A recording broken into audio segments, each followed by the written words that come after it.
o'clock. With that, we'll open up the meeting with Pledge of Allegiance.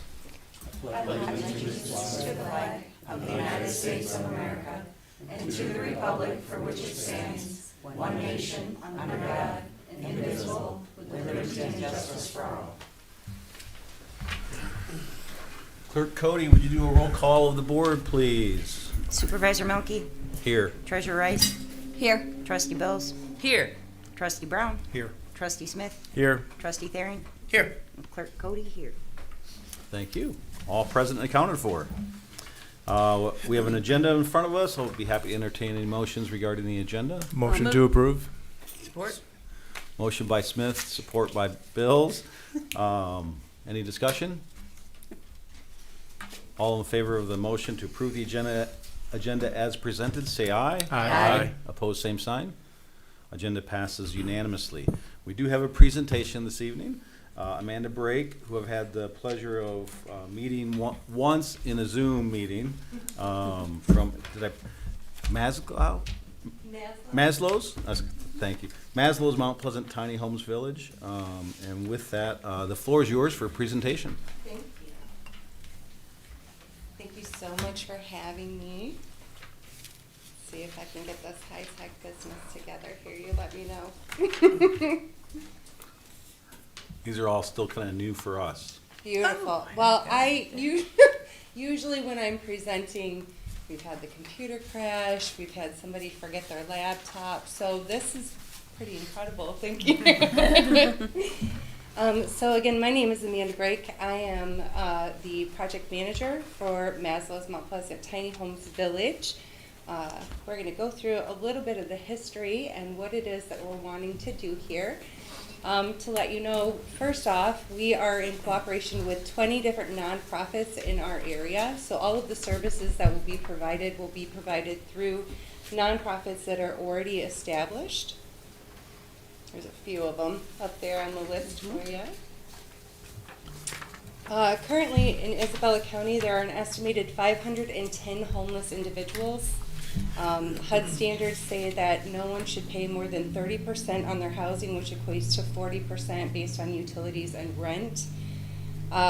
Over 30% of this country is currently paying significantly more than that percentile. And 40% of citizens in the United States qualify for some sort of housing assistance. Of the folks that qualify for housing assistance, only 16% of them actually receive that assistance through HUD and various programming. ICRH is our only shelter in Isabella County for homeless individuals. Their maximum capacity is 29. And the Mount Pleasant Housing Commission, I am the Section 8 coordinator. We have over 233 folks that have qualified for housing assistance here in Isabella County. There's approximately a 5-year wait for that assistance. The aid that we have currently is just not enough to help the amount of folks that need help, most especially in our homeless population. And Isabella County, as you may know, has one of the highest rates of poverty in the state of Michigan.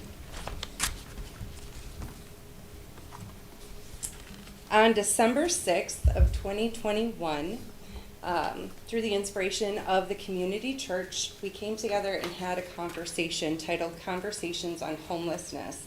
There were 14 nonprofit agencies that attended this meeting, and since then we have formed 2 groups. On May 3rd of 2022, the Tiny Homes Committee held their first official meeting. The Transitions Committee currently consists of 34 regular attendees from different local nonprofits and local businesses. There are 3 members that are on the executive board, which I myself am one of those members, Annie Sanders, who is with the United Way, and then we've got Dee, who is the executive director of ICRH. I primarily focus on the tiny houses. If you have followed any of our progress, it's been really quick moving and a lot of excitement locally. Our team consists of 11 regular attendees. We have created a board. We have a tax number, an employer number, which is very recent. We have been moving towards getting our official 501c3 So we will be a full nonprofit organization. Team members include members from the Salvation Army Social Services McKinney-Vento, which is our homeless youth. It's a program throughout the schools that they help homeless youth and family. We've got community mental health members, Summit Clubhouse, Community Church, Habitat for Humanity, Hardway Inc., and now GI Tech, which has been a phenomenal addition to our group.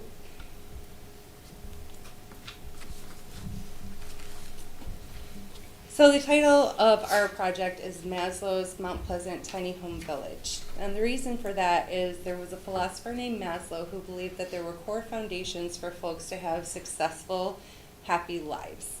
And that one, or the bottom pillars rather, of that triangle of needs is the physiological, which is air, water, food, shelter, sleep, clothing. The next level being safety, which is security, employment, resources, health, and property. The next level being love and belonging. All three of those lower levels can be achieved through this village. So that is why we decided that Maslow's was the perfect name for this project. Our mission statement is to fulfill the most basic need of shelter with affordable tiny living while providing the tools and support for members to excel. We do have three main preferences on the micro houses. That is the veterans preference, the McKinney-Vento and foster youth that have aged out of the program, and the elderly or disabled.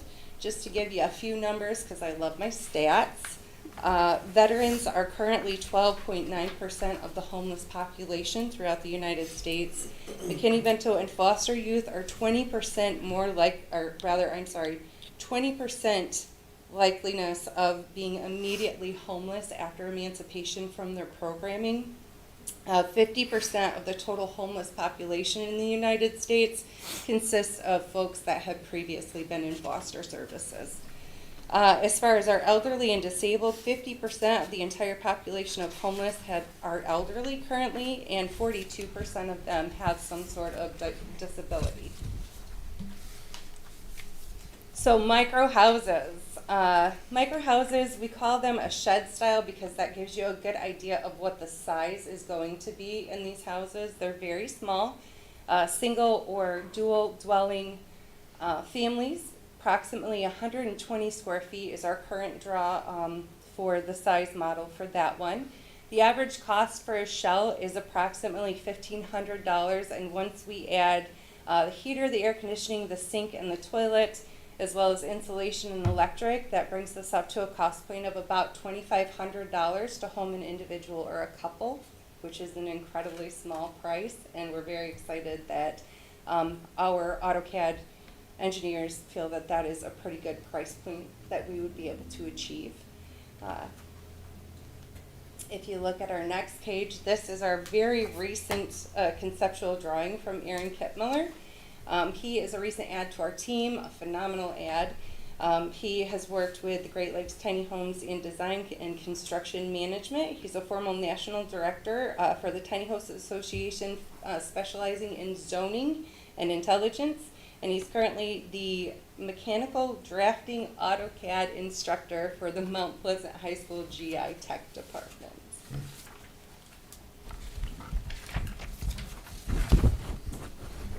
We are estimating approximately 40 of the micro homes on the property, and then about 10 of the tiny family homes. These are family style, we call them shed again because it's kind of a general concept for tiny homes, but it's going to be obviously more technical than bringing a shed on the property. They're about 16 by 20, 2-story. They'll be equipped with a small sink, kitchenette, shower, electrical heat, air conditioning, toilet, and sink.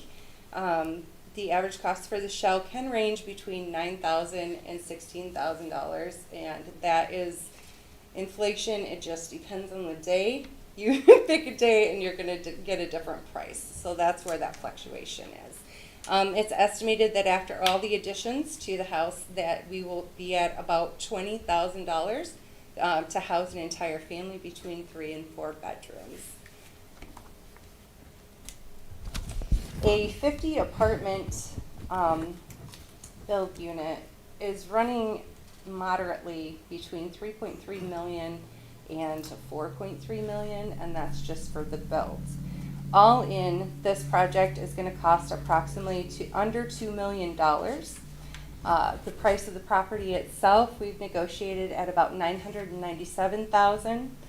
They are going to contribute 10% of that selling price back to the project. So we talk about transitional housing, which is what the focus is of this project. Transitional housing with Housing First as a model saves approximately $40,000 per tenant in incarceration costs in the average community. It also saves medical costs for those that are chronically homeless. They tend to need more medical support. They're in and out of the emergency rooms more often, and having a home where they can have stabilized care tends to help with an average of $15,000 according to the Hickory Crossing Tiny Homes. That's about what it costs for services and housing for a tiny house. HUD states that the combination of transitional housing and the Housing First model together equals an 80% success rate for ending homelessness. We are focusing on lessening a carbon footprint, creating affordable construction, and decreasing the transmission of pests and diseases. No one likes to talk about that part, but there is an increased instance of bed bugs, for example, and contagious diseases that are spreading when you have large apartment buildings and you're trying to house a lot of folks in a very small area. Having just gone through a pandemic, I'm sure you're very well aware that the ability to create safe spaces away from folks when they're contagious is a wonderful win for our homeless folks who often carry some sort of contagion in the beginning of their programming. We are looking at communal style bathhouses, kitchens, and a community garden. The rents will be affordable based on 40% of their income or a minimum of $50 a month. This is something that HUD does regularly and something that I experience in our public housing. No one gets to live for free, right? And everything does cost. So there will be a personal accountability factor when it comes to their rent amounts. Mailing addresses are incredibly important because they create the ability to establish those wraparound services like financial literacy, healthcare connections, employment, training, etc. Without an address, you can't apply. You can't apply for a job. You can't apply for Medicaid, for food stamps. You can't apply for Social Security, for disability.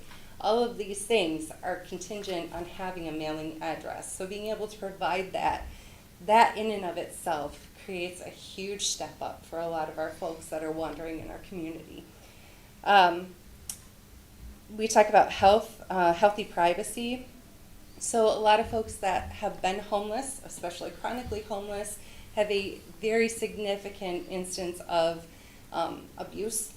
And so giving them the ability to have a locking door, to know that their belongings are safe, that they are safe behind, or rather in a community where we do plan on having gating, where we do plan on having security 24 hours a day, gives them the ability to heal and then progress and move forward. We also are talking about the goals to run on full solar at some point. Currently, Detroit's tiny homes, they have, I believe it's about a 5-block span where they have tiny homes that are all fully solar, and their solar is actually doing really well for the families. This will be basically a one-stop for all of the folks that have been suffering through all of the difficulties of homelessness. A lot of times when I work with our nonprofits, with my voucher recipients, the problem is that either A, they can't find folks because they're homeless and they can't, respond to their application, or there's so much foot traffic going to this organization, then this one, that being able to have all of those services by all of those service providers in one place is definitely going to help with the progress. Our end goal is to create independent housing and self-sufficiency, and we will be doing that, tracking that development rather, by measurable success rates and outcomes, which will be mirroring the Salvation Army's Pathway of Hope They currently do a lot of this intensive assistance with their clientele, and so that'll give us the ability to be able to keep track of our success rates. So there are over 800 tiny home communities nationwide, and currently, well, this morning actually I decided I'd look it up for you to make sure I knew my statistics. 10,000 occupied tiny homes in the United States at this point. So that's pretty exciting. We are definitely not coming up with a brand new concept that's never been done. It has been done. It's been done incredibly successfully, and we have a lot of folks that we can take notes from. For example, Nicholsville Union, they currently have 700 tiny homes in Seattle. They have a continued partnership with their local government, and they're more of like a democratic neighborhood. So they vote on the policies within their neighbor. Of course, they're overseen by different folks from the nonprofit organization that runs it, but they have a lot of ownership with their community. It's actually really awesome to look up their videos and see how people have gone from chronically homeless to feeling successful and happy within their home. We've got Community First, which I was actually benefited by a community foundation grant and got to go to Texas and see this village where they had a ton of tiny houses and folks working together in community gardens. It was absolutely beautiful and such a blessing. They have 51 acres, 500 tiny homes, and I believe they've got 4 hydroponic gardens that they're working on, so it's pretty exciting. They do a lot of art. They do a lot of helping folks with getting their job skills, so if they choose to go out into the community, they may. We've got Square One Villages in Eugene, Oregon. Currently, they have 4 different villages with 2 under construction. They also work with Constructing a Brighter Future, which is a program that they created that allows high school students to have experience in building the tiny homes. They design the tiny homes, they put them together, they put them on site, and it's actually a pretty incredible experience for the students. And they have done so well in that program that they're now selling tiny homes, which makes money for their village because they just love building these tiny homes. So I thought that was pretty fun. And then we've got Cottages at Hickory Crossing in Dallas, Texas. They have a beautiful design for their housing, which is very similar to the one that we are working on. They have a tight-knit community. They focus on medical treatment and reintegration. The biggest difference, other than size, in their projects and what we want to do, I ran out a few 300, 500. That is not what we're looking to do here. We're looking at starting with 50, 10 micro, 40 micro and 10 family. We feel that that is totally manageable to start a program with. I do have experience in housing. I'm a certified public housing manager. I've worked in 3 different housing commissions now, and I have focused on tiny houses and alternatives to additional housing and affordable housing for the last 10 years. So you're not just getting folks that are like, I have this bright, happy vision. We're serious about the folks that we're helping and the community that we can change. What we're looking at is this 13-acre plot. It's on the corner of Jennifer and Jeffrey. It is pre-developed. Basically, everything is there. We've got to make it ready to go, right? So there will be some sealing, some changing. I am not the expert in that area of what needs to be done. That's more Erin. So if you have specific questions about the site and how we can make this work, I'll be happy to write those down and have Erin get answers for you on that.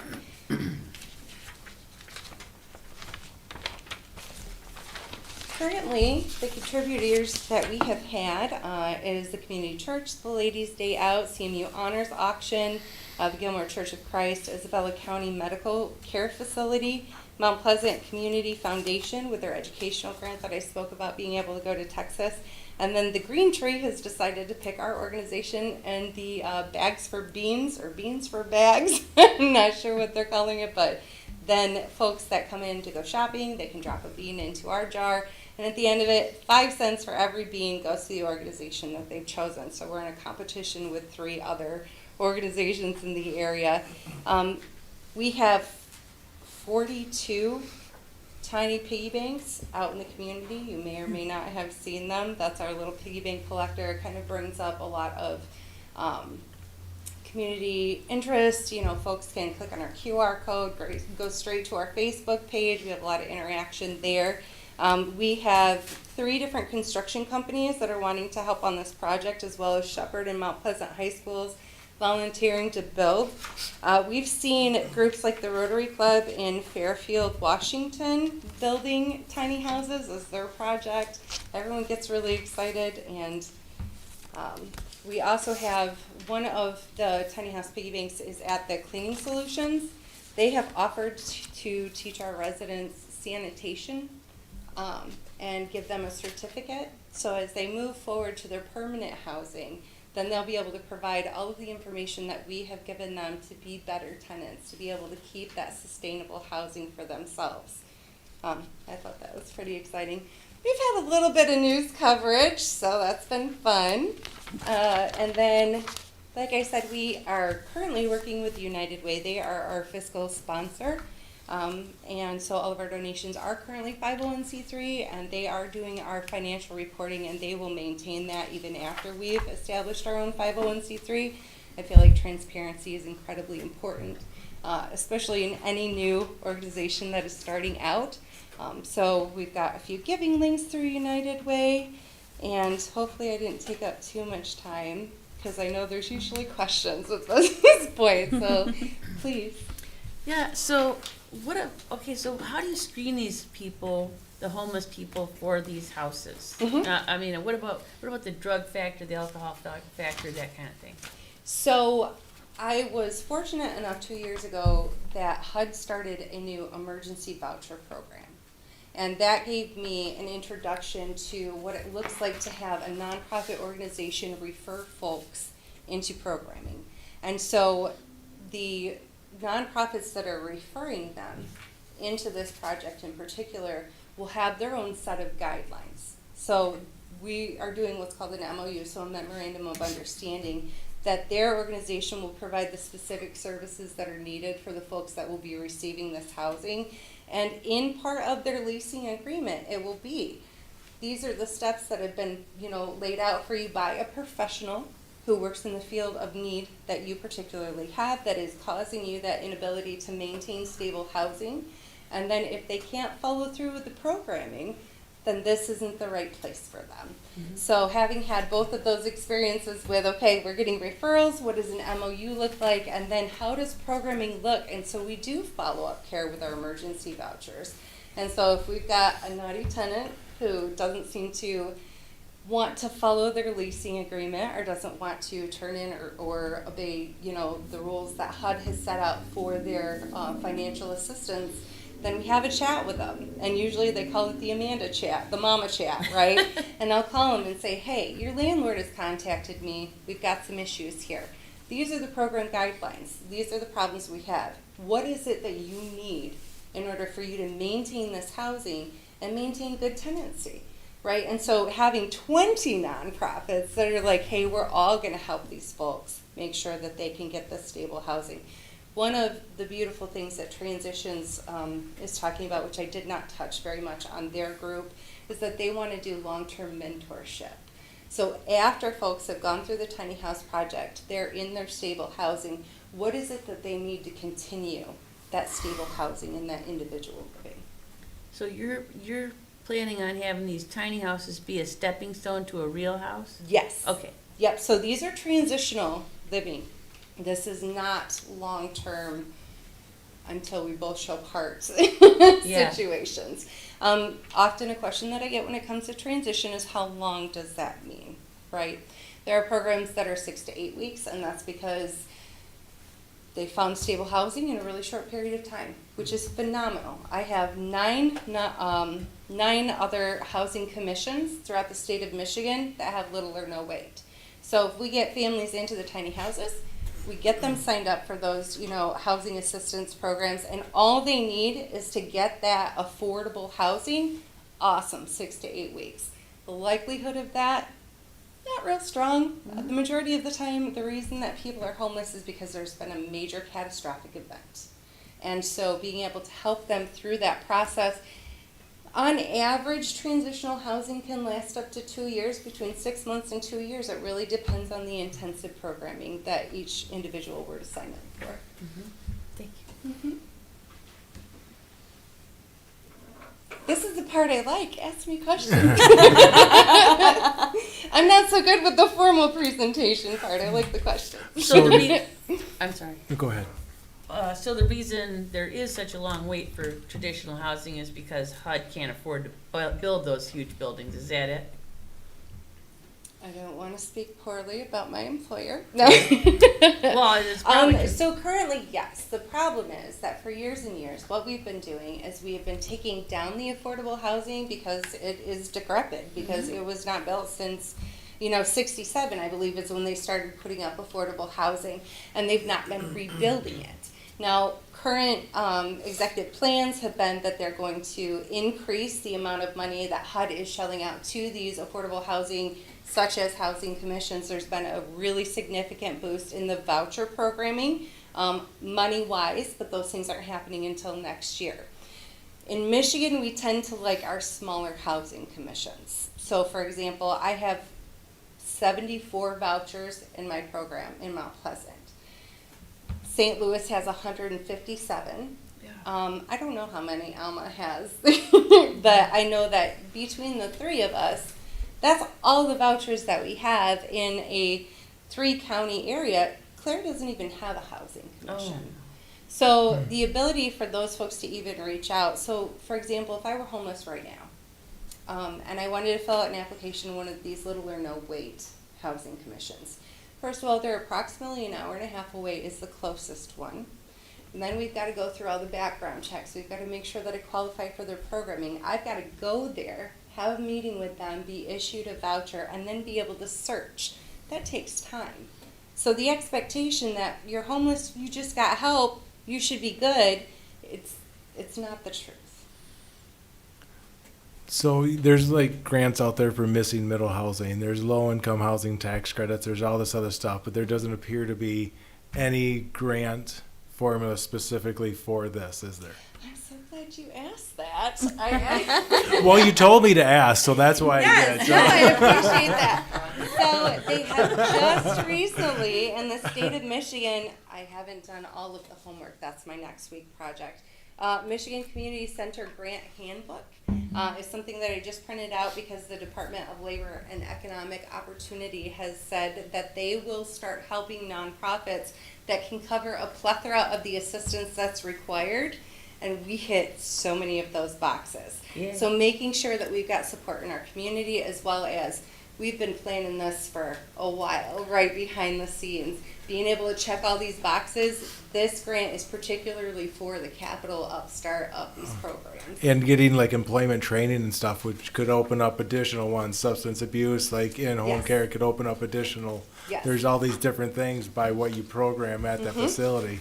And we do, Marty from Michigan Works is actually an offender success coordinator, but he's also a part of the Michigan Works in our local area. I believe they span a 3-county now. They've done like a conglomeration. And so he is constantly like, hey, did you see we're doing this? Hey, did you see this is over here? And so what we've done in the transitions group is made sure that we've made friends, because you can't do any of this by yourself, right? And I love housing, but I know that there is a lot more that is needed than just that roof. And so bringing these components in, I've done a lot of studying, and I have not seen a single organization that has 20 plus nonprofits that are signing on and excited about that project. Yeah, I know it's been really difficult in this area with the churches doing the rotating shelter, and that's kind of a nightmare. And I'm glad you guys are doing this. Just want to say, I think it's great. Thank you.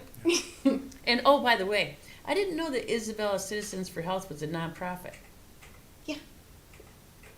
And so if you weren't a nonprofit but you wanted to be a Don't quote me on that. Let me double check from their director. I That's believe okay. that Oh, they you don't are, have but to I worry, want I'm to. That was my understanding. Well, that's they pretty are. cool. I didn't know that, But say you were a company Mhm. and you wanted to be a sponsor. What are we talking? Just come talk to me. Okay. Absolutely. Well, I mean, for our dutiful listeners that may watch this meeting. Yes, so that's a big part of, so we've got this adorable dinosaur QR code, which brings you straight to the Facebook, right? You can see what are the different opportunities that we currently have as far as different, we've got a gala coming up. October really? 27th, yes, a masquerade, if you will, that we're very excited about. We're planning on doing karaoke. We're definitely writing for this grant, and so any opportunity we are not going to say no to, you know. They're talking about doing a run. I don't run. So I'm going to let my team members that love that go ahead and head that up. But any of our donations, like I said, go straight through United Way. So if you were to log onto United Way and you wanted to create a donation, you go right to the donate button and then you specify it's for the tiny houses. And they know that's us. All right. Thanks. Thank you. So, do you also have a volunteering program with us for the community members to volunteer? Oh, we will, yes. Okay. So right now, every time we go into the community and we have a conversation, we always have our sign-up sheet. And we let folks know. When we get to the point where we are clearing out the brush, when we are building the houses, when we have folks that are gonna need help in different ways, you know, we're having them sign up on our list. So that email list is also to give folks any updates that are, you know, things that are currently happening. We have a trailer that we have bought that we're getting ready to put a micro on. So micro of the micro, so that we can travel around and folks can come inside and they can see what does it look like to actually live in tiny living. And so we will be needing volunteers to put that together very soon. Are you signing up? Let the community Should know. I put your name down? I don't know a good builder. I can tell you. We'll put you on the list. You can figure it out. We'll talk. I would love to talk to you. I appreciate that. Just another point. You might want. Have you reached out to Consumers Energy? Yes. Bob Balzer, he's their area I have not stakeholder. reached out to this particular person. Robert Balzer is he's the area stakeholder rep, so he's always the one that knows of upcoming grant opportunities that communities may get for different stuff. And maybe this might fit into one of their programs in which they could help out with the energy, running the energy lines, the distribution, or maybe Light bulbs. the solar or something in there that maybe they could just write a check for you. I mean, so that might, Any of those it'd be options sound somebody perfect. worth reaching out to. Yeah, on that line, our DTE representative too is always pushing. Not even consumers would likely be the provider, but DTE does have like community grants that they've Yeah. spoken to us about, the township that is. So they might be worth reaching out to as well. So just a note, I think you're all aware we met with Amanda Weebing, Rodney, I'm sorry, Mr. Nanny, Mr. Stuhldrawer, and myself met with Amanda probably 2 months ago about, and one of your colleagues. And the focus then was just really for the administration to get a better feel for where you're going with this, because largely we knew what was in the paper, right? So this was a very different set of information than I took from that meeting. Thank you. I'm trying. Yeah, well, and some of that is probably because the questions that you received in that meeting were geared much toward our zoning and building perspective. Yes. Because the township wants to make sure that they're providing the direction for you that you need to follow from a local government perspective, right? Yes. And I don't know, I want to ask our manager if, having been through this now, having additional information, is there additional advice that you would garner from this? Do you understand my point? I believe so, and for the board's benefit first. This is a land use issue. The zoning code, as it's currently written, does not address directly transitional housing, tiny homes. There is a section in the code, the planned unit development section, that would likely to be able to be used to shepherd this through the approval process. The I believe the plan unit development process culminates with Board of Trustee approval. Beyond that, I don't know the details of that process, but there is a land use process. And does the PUD eventually come to the Board of Trustee? So from that perspective, this board would have, I think, the final say in approving the use and the, I'm not sure they call it a site plan in the section of the code, but what amounts to a site plan. I would also like to say that one of, early on, I called Mr. Nanny and I said, what do you think about this? What are some of the concerns locally? Especially in just building more. Everyone's talking about the need to build more, but how are we doing that responsibly? We had talked about a couple of different sites, and one of the big things was, first of all, they were landlocked, was transportation for our recipients was going to be nearly impossible to get them to their jobs, to their education, to their doctors, right? And a lot of those things are very close to this site, within walking distance for the majority of them. But also, tiny houses create a responsibility when it comes to our water. And so tiny houses use significantly less, even in a communal setting, than a large build would take up. So that was a huge consideration in how we are planning on being good stewards ourselves to the environment that we're working on establishing.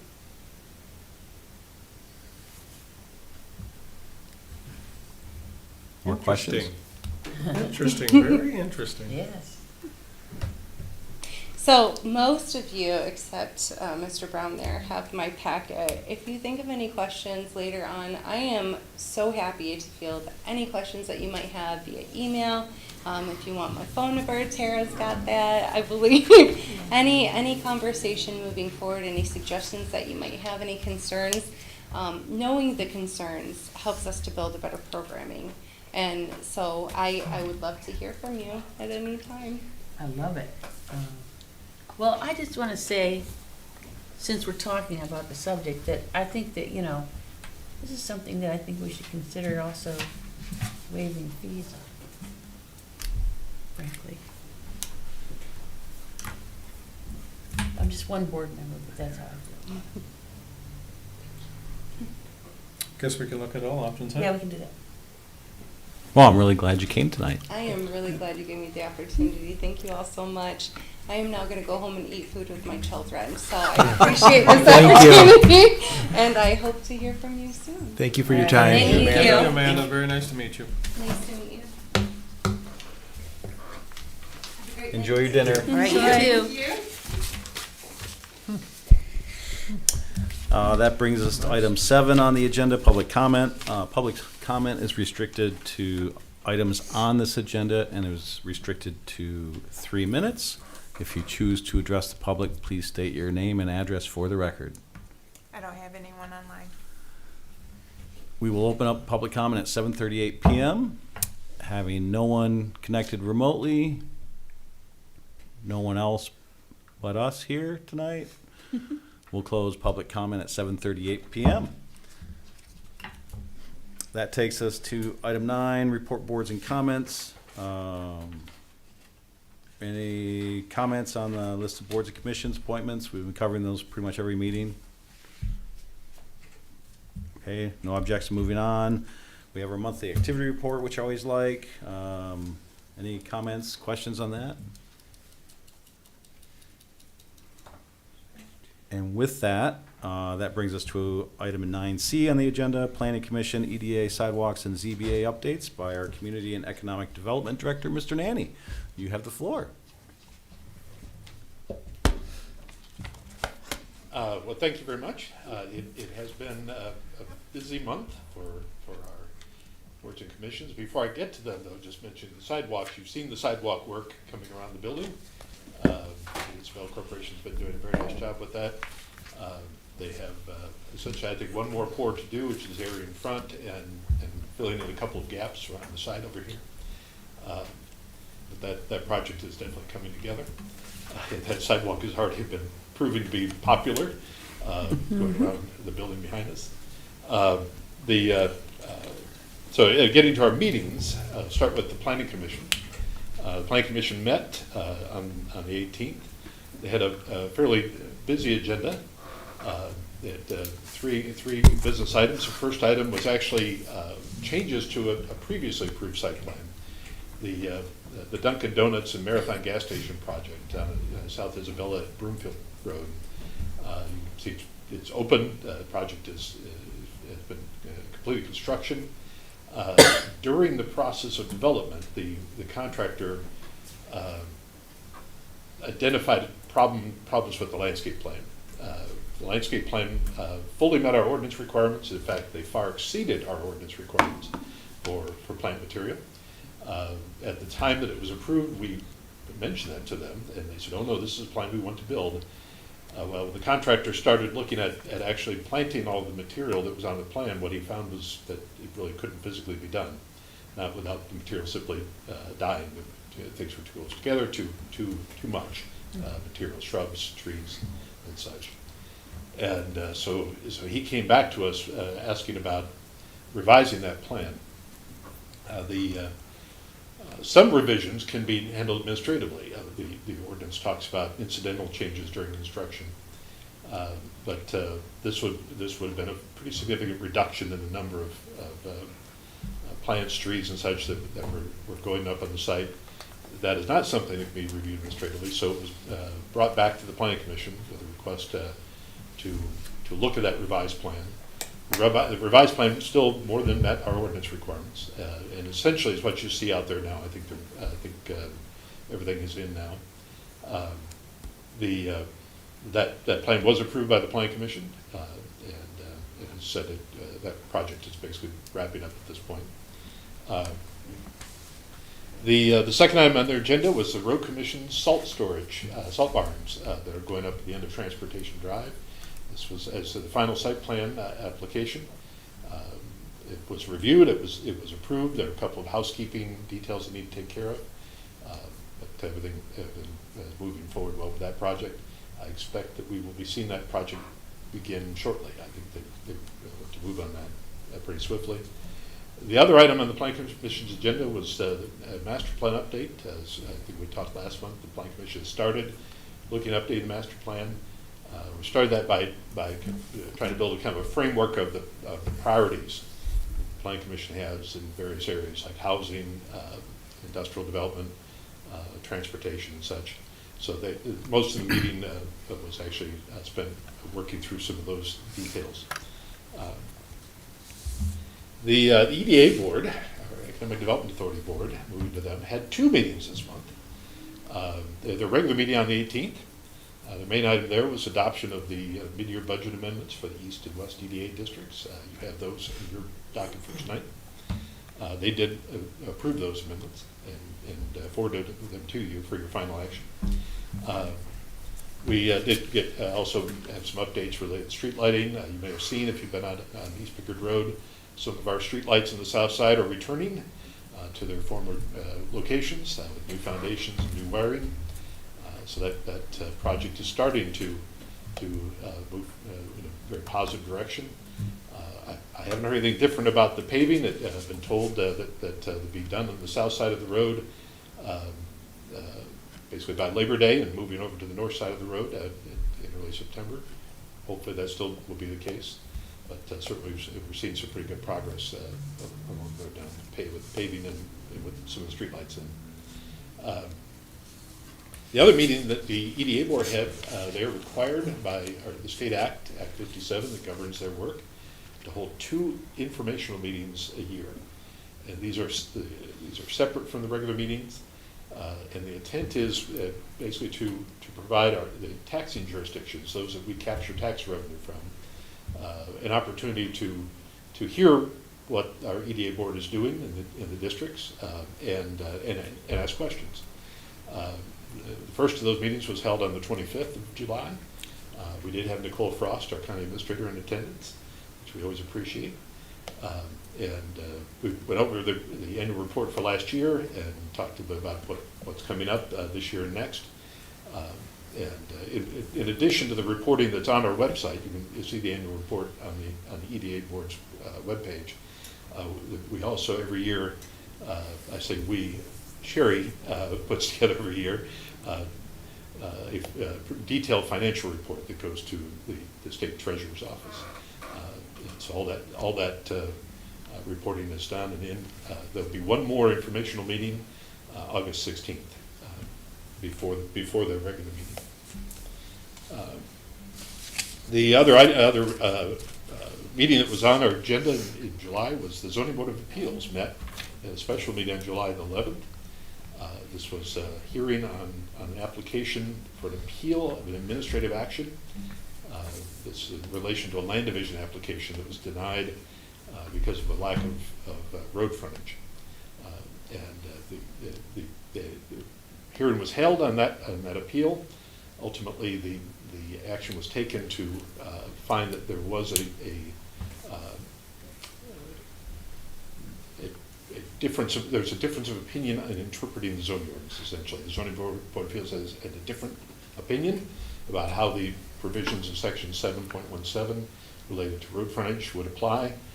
They did overturn the decision of the zoning administrator and ultimately approved the land division application. And that application has since been processed and approved. So that division has taken place in accordance with the plans that were submitted. Those were the items on the various agendas this month. I'm happy to answer your questions that you may have. When is the planning commission going to be working on the parks master plan? That's a good question. The intent is that this update will all essentially move forward together. We haven't, at this point, the next step really is the survey.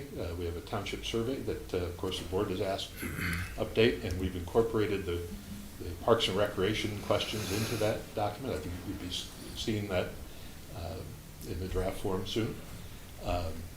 That really is the next step, is to get some public input related to the interests or priorities of the public related to the parks. And then from there, we'll move forward with the rest of the planning process for that. We have a solid document. Our existing document is a very good document. Mm-hmm. So the key is really to update those priorities and then look at specific projects that we want to include in that plan. I have some community members that are interested in voicing their 2 cents, and so they wanted to know when that was going to be up. That's all reason I asked. Yeah. So they'll be getting a survey. Yeah, the intent is all the township residents will get a survey. What I will say is that anybody can make comments right now simply by providing. Just go in there, and even if they're not working on the parks, just talk about it? Or? Well, what they can do is simply write a note to the planning commission or send an email to our office, and they can send it to the general mailbox, and it will end up with the planning commission. They simply note the comments on the Parks and Rec plan, and we'll make sure that those comments get included. Thank you very much, sir. I just had a quick question.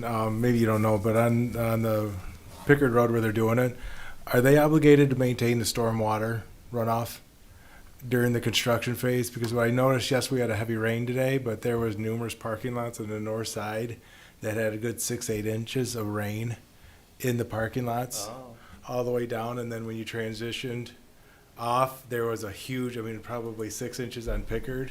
Just didn't seem like the water was going down anywhere. And I know it was a heavy rainfall. I just didn't know if maybe there was some impedance from the construction. Would you happen to know anything about that or not?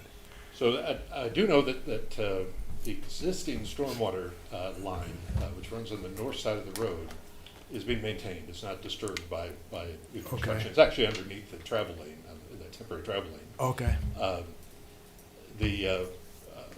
There is new storm drainage going in, which will actually be on the south side of the road. So some of that existing storm drainage on the south side is certainly disrupted at the moment. But the main storm drain through that area will be on the south side. Certainly they're obligated to take care of drainage. Okay. The challenges of construction may Yeah. block something temporarily. But Okay. It was just bad timing on on some of the on that today. it was a substantial storm. It was. Very short time. It was.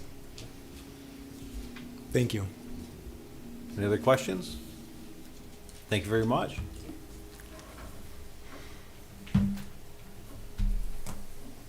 We did see the correspondence from the Maury Foundation. Everybody got a chance to read that as well. Yes.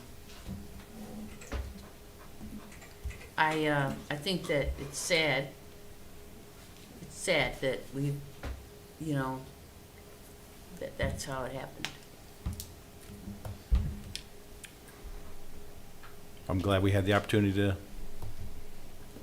get involved on it, I guess. Yeah, but we shouldn't have to. Oh, understand. That's the thing. Yeah. You know. Board member reports. Trustee Brown. I have no report. Trustee Bills. Well, I have a couple because I've been up and out.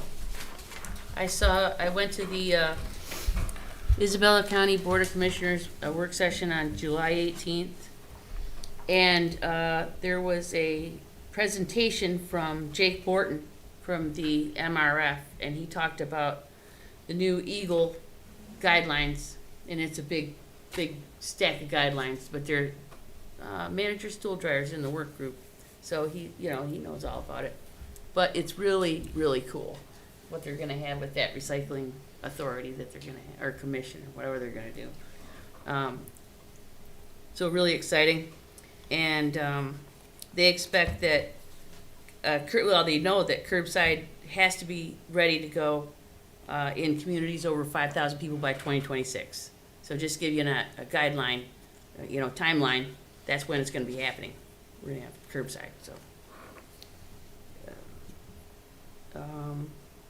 They've lost a lot of people at Isabella County Administration due to wages and other things, but mostly wages.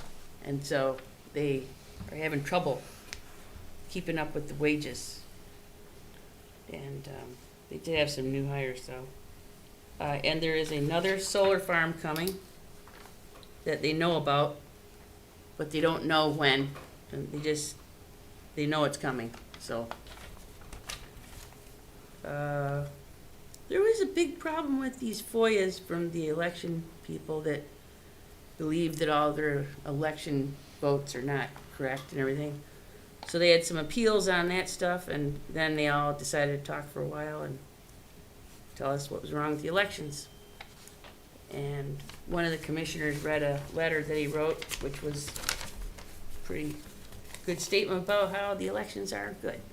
So that's all I had on that. And then I went to the MTA, which was really exciting because Sheriff Maine was there. And he told us all about these these people that are YouTube stars that go and they bombard the sheriffs and heckle them and try to get them to break the law somehow, and then try to get them in trouble. And they all put all these videos on the YouTube, try to get more subscribers. And it was really funny. He showed us a bunch of videos, so you guys should have been there. It was something to see. It was hilarious. I mean, but it's also sad. And he wanted to tell all the clerks that they need to be aware that there could be, bomb threats or other things that make us move an election. And he said, we have to be prepared because things are going to be really crazy in 2024.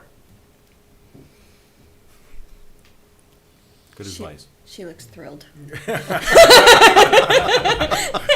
Can't get here soon enough, huh? And changing subjects. No report. Thank you, Trustee Bills. Clerk Rice? I'm Treasurer Rice. But Oh, I'm yeah, good. sorry. I had clerk on the brain there for a minute. She's clerk. Treasurer No, Cody, I'm good. Clerk Cody. Trustee Therian? I'm all set, sir. And I'm all set as well, because Rodney covered EDA pretty well, and we'll move on to item 10 on the agenda, consent agenda. Happy to entertain any motions. I'll make a motion to approve the consent agenda. Support. Motion by Rice, support by Brown. Who had warrants? I did. Everything's excellent.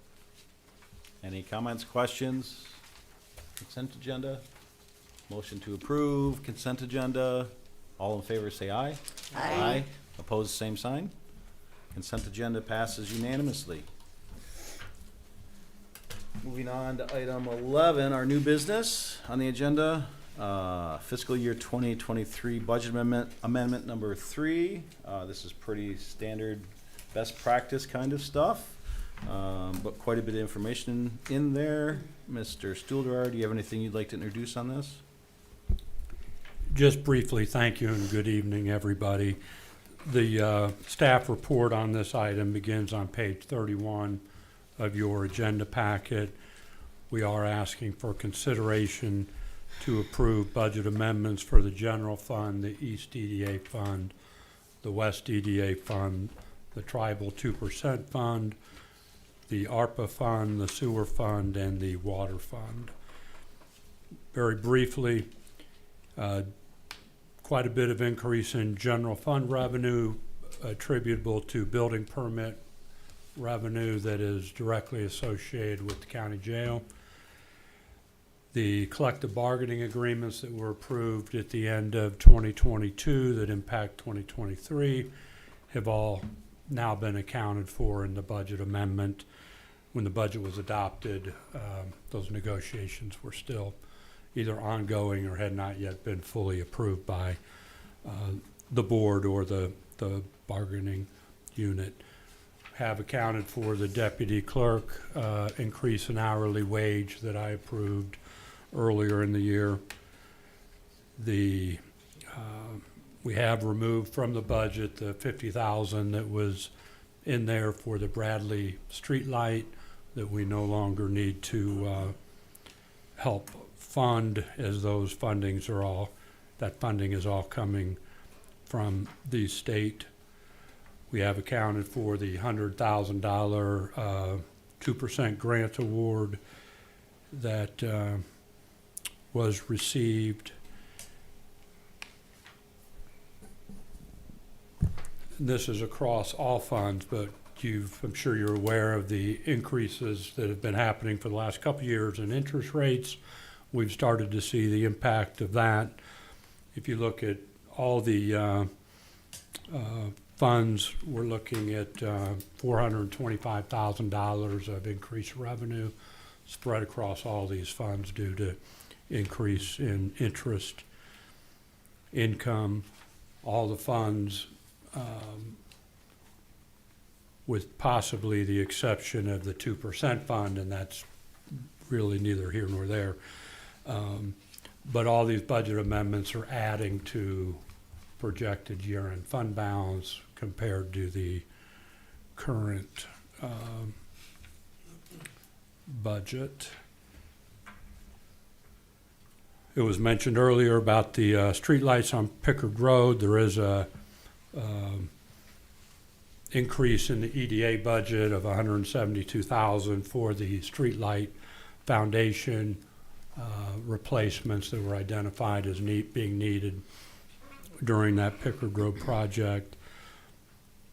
Also, as earlier mentioned, EDA approved their budget amendments for the East and the West EDA funds at their last meeting.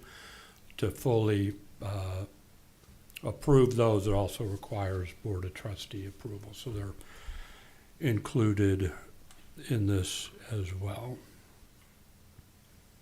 A lot of detail. There's more highlights in the memo. There are several pages of detail.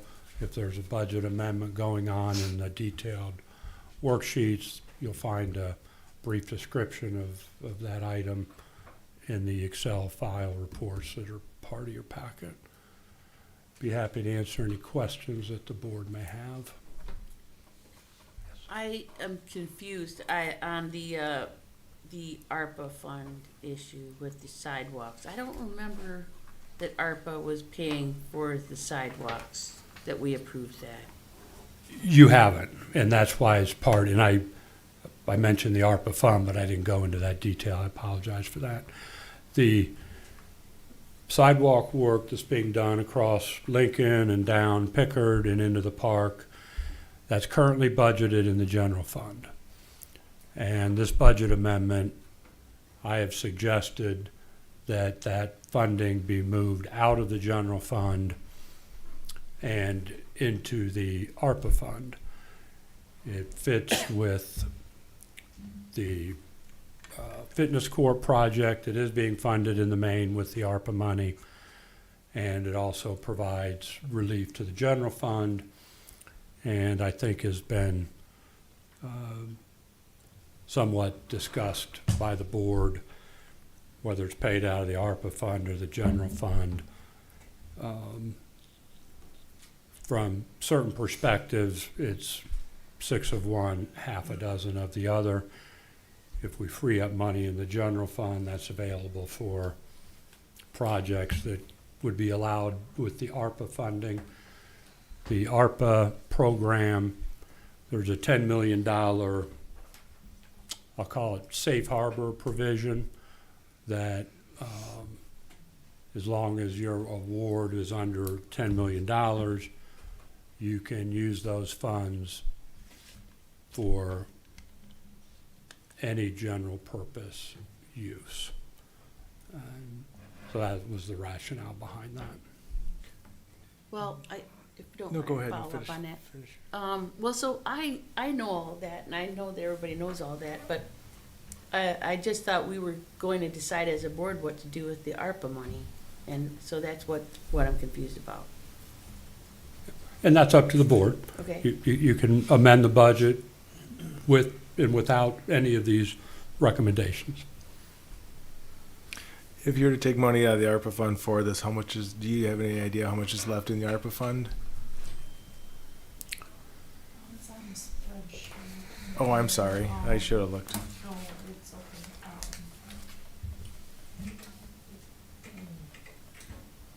down towards the bottom. No, it's not. I'm sorry.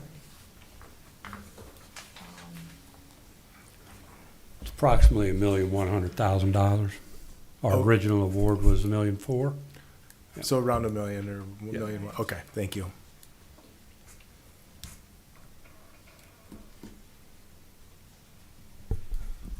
Clerk Cody. And those commitments is another reminder on the ARPA monies. Page 56. They I have was to be just gonna say. committed by the end of 2024, and a commitment would be a budgeted. Okay. A budget is a commitment, and then they have to be expended by the end of 2026.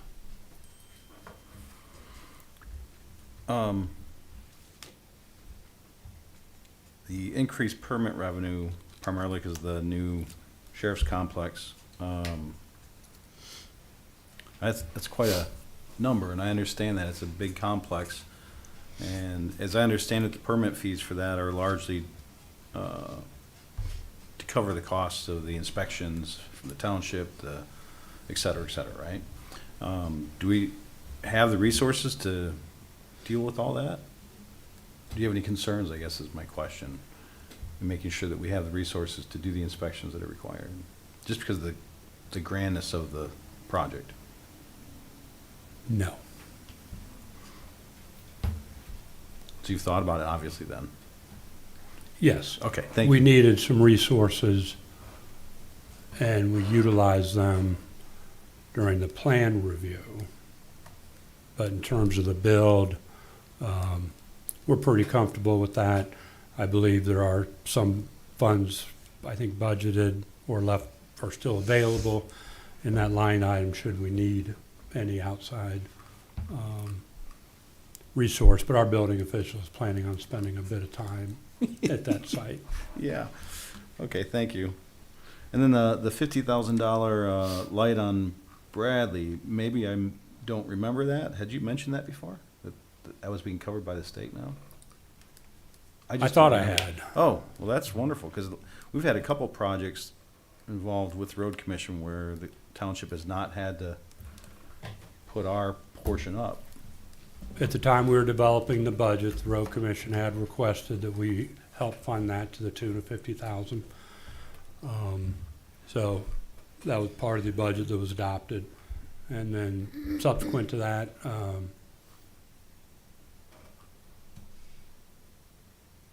the state, and I'm not sure which bucket of money it came from,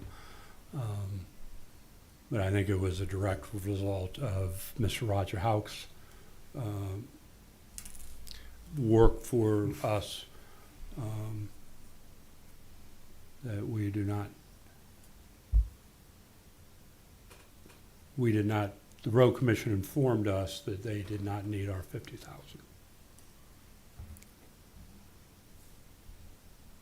Nice gift. Yeah, good news. Just on the ARPA real quick, I'll just make a comment. Understand your comments, trustee Bills. But I guess, yeah, the way I've viewed it at this point is, whether it comes from the general fund or ARPA, we've got to spend the ARPA money. And anything that we take out of the ARPA, it puts extra essentially into our general fund, which gives us latitude as well. So to me, we have that $1,000,001 roughly, or whatever it is, money that's earmarked for that, and we can choose how we want to spend that. But I guess I don't have an issue with earmarking that for this particular project, but I definitely understand your comments. Other questions? I'll make the motion. I'll make the motion to approve the fiscal year 2023 budget amendment number 3 for the general fund, East DDA fund, West DDA fund, travel 2% fund, American Rescue Plan Act fund, sewer fund, and water fund. Support. We have a motion by Smith, support by Brown. Any further discussion? Roll call. The only thing I have is, that I think, we need to spend this, we need to earmark this ARPA money. And I wanted to do it as a board. And I think that as a board, we need to sit down and figure that out. And we should do it, we need to do it soon, because it has to be done by the end of 2024. And we're running out of time in 2023. We don't get a lot of time. It has to be budgeted in 2024, correct? Or It has to be Yeah. earmarked. so committed. budgeted. So if it's budgeted in this next year's budget, we're in compliance. It just has to be earmarked, though. I'm sorry. No, so I'm just saying. So if we had the $1,000,001 and we're preparing for the 24 budget, if it's earmarked in that budget, then we're in compliance, correct? If it's budgeted in 2020, for fiscal year 2024, Yeah. whether in the original budget or Amended. as part of a budget amendment during the fiscal year, prior to year end, that's a commitment. So we could have more discussions on that when we go through the budget So you process. can just say, maybe. we're gonna spend it on nothing in particular? We're accounting for it from the Fed's point of view as lost revenue from COVID. So we can use it for anything we want. We may need to kind of keep track of some invoices so we can report it, but we can spend it on, So we don't have any more problems with the deadlines then? Is that what you're saying? Yes. not as long as it gets committed and then actually spent by the end of 2026. Yeah, And that's going to require a little bit of thought because, I mean, the administration can spend $1 million yeah. in a day. And can commit it. Yeah. But the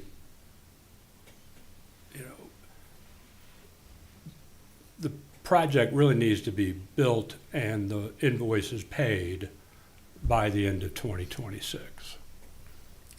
And depending on the project, that can be easier said than done. $1 million isn't going to be a huge project. It's not going to, I mean, you know how far $1 million goes from a capital perspective, not very far. Right. But, I mean, well, I just thought that we would have some kind of project that the board would work on deciding on. And I know, and this is not on today's topic, but I'm just mentioning. Lisa had something. Can I say something? Yeah, please. I mean, we did talk about the ARPA funds, and we gave the manager a guide to, if you feel this is necessary, please use it on this, which was the equipment, the sidewalk that goes around. I mean, we didn't specifically say that, but it's part of that. So I see why he grouped it together. We gave him like a list of, didn't we? Like a guided list of things don't to use it remember. for. I don't Like remember kind we talked about of use I it don't for remember. these are the things we thought were most important in one of our discussions Yeah. to use it on, and this was one of them things. that Yeah, was I'd like to part see of the that list. discussion. I don't remember getting a list like that. It wasn't really, No, we were kind of we given were important verbally talking ideas about it around, as a I group, remember right? being a part of that It was- talk. Yeah. it was But Yeah. I never kind of- got it any was high kind of a level. thing that said there was a motion to tell the manager, these are the things to I spend don't think- ARPA on. Yeah, I don't think we did it. There No, was we not. didn't We do a didn't do a motion, we motion. just kind of, we gave him what we were interested in and he took notes. Does anybody have a list of that? Meeting, I I mean, don't we know. can watch a meeting from back in Go the back day, and look just at go back and meetings. look at the meetings, but I just remember having a topic on that, just kind of giving them a guide. I didn't say, we specifically said this, this, and this. I was just saying it was one of the guided things that we talked about. Well, Okey-dokey. right before your comment, Trustee Bills, I was writing in my notes for final board member comment, ARPA. Me too. I'm questioning whether or not this is on topic, but I think it kind of is. So I'll say it now. What I was going to say on a final board member comment is I really appreciate your points. At the very least, the board having a free-form discussion of visioning or dreaming, right? Positive things come from those. And whether or not we specifically earmark ARPA funds out of it or not, that kind of a discussion is healthy, I think, for us to do. And so what I was going to suggest is that we try to get on the calendar, kind of that free-form discussion again, because maybe we learn of something that we've not discussed before. But we've got budget season coming up. So it'd be good to Yes. have prior to that. Thank you. So, is there general support for that? Yes. Yes.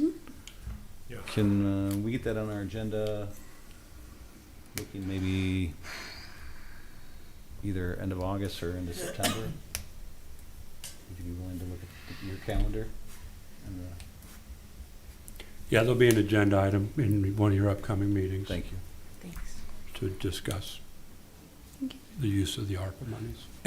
And my vision of that, and if others have comments, is that's a fairly loose, hate to call it loose, fairly Flexible.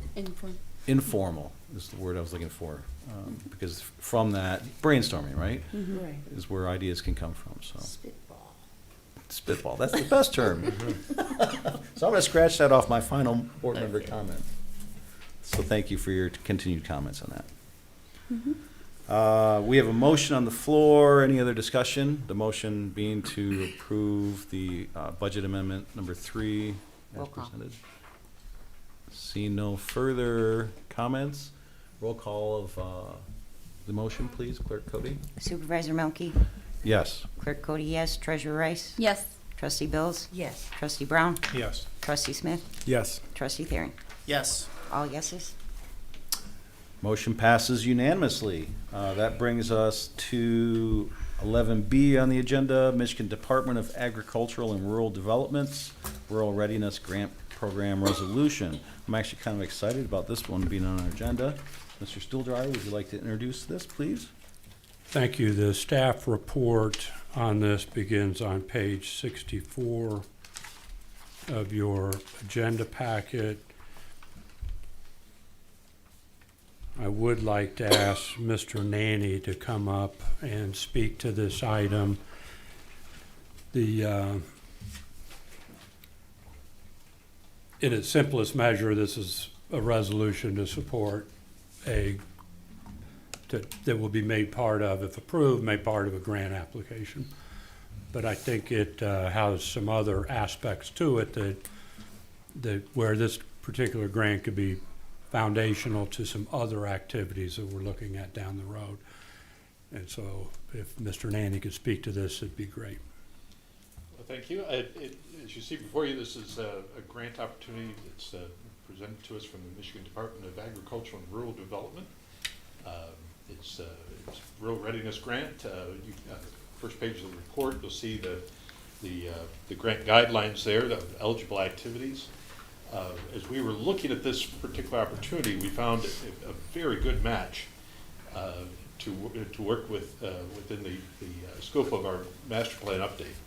One of the items, the priorities that the Plan Commission has identified, their early work in the master plan, was looking at expanding opportunities for industrial research, kind of employment-centered development, in particular along the US 127 corridor. for economic development for site selectors, looking to site new industrial projects in the community. One of the key elements for site selection is proximity to an expressway. And so the 127 corridor is very important in that process. So we found this to be a good match.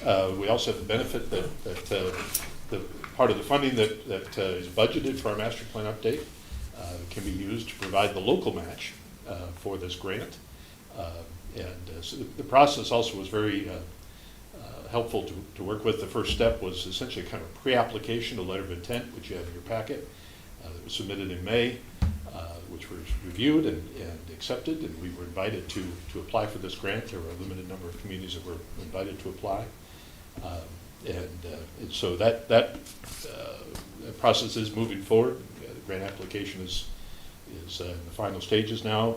As noted in the report, we are working in partnership with Middle Michigan Development Corporation on this application.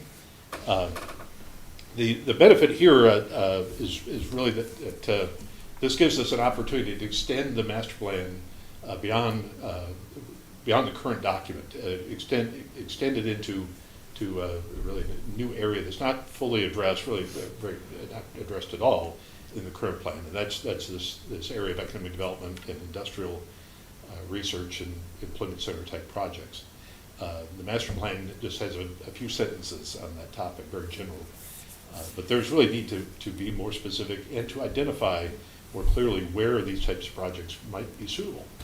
And so that's what this grant is intended to do. If it's awarded, it will allow us to extend our reach, extend the scope of the planning process, and to look more specifically at land in this corridor. Some of the land in this corridor is already zoned industrial and planned industrial, but it has weaknesses for development, either a poor road network or limited utility access that could be improved on.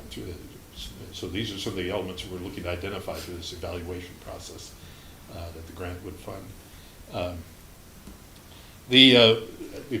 As was mentioned, I think one of the important pieces for this is that this evaluation, this additional work that would be done, this grant funding, would provide a strong foundation for us to seek additional grants in the future related to implementing some of these priorities and recommendations that are in the updated master plan.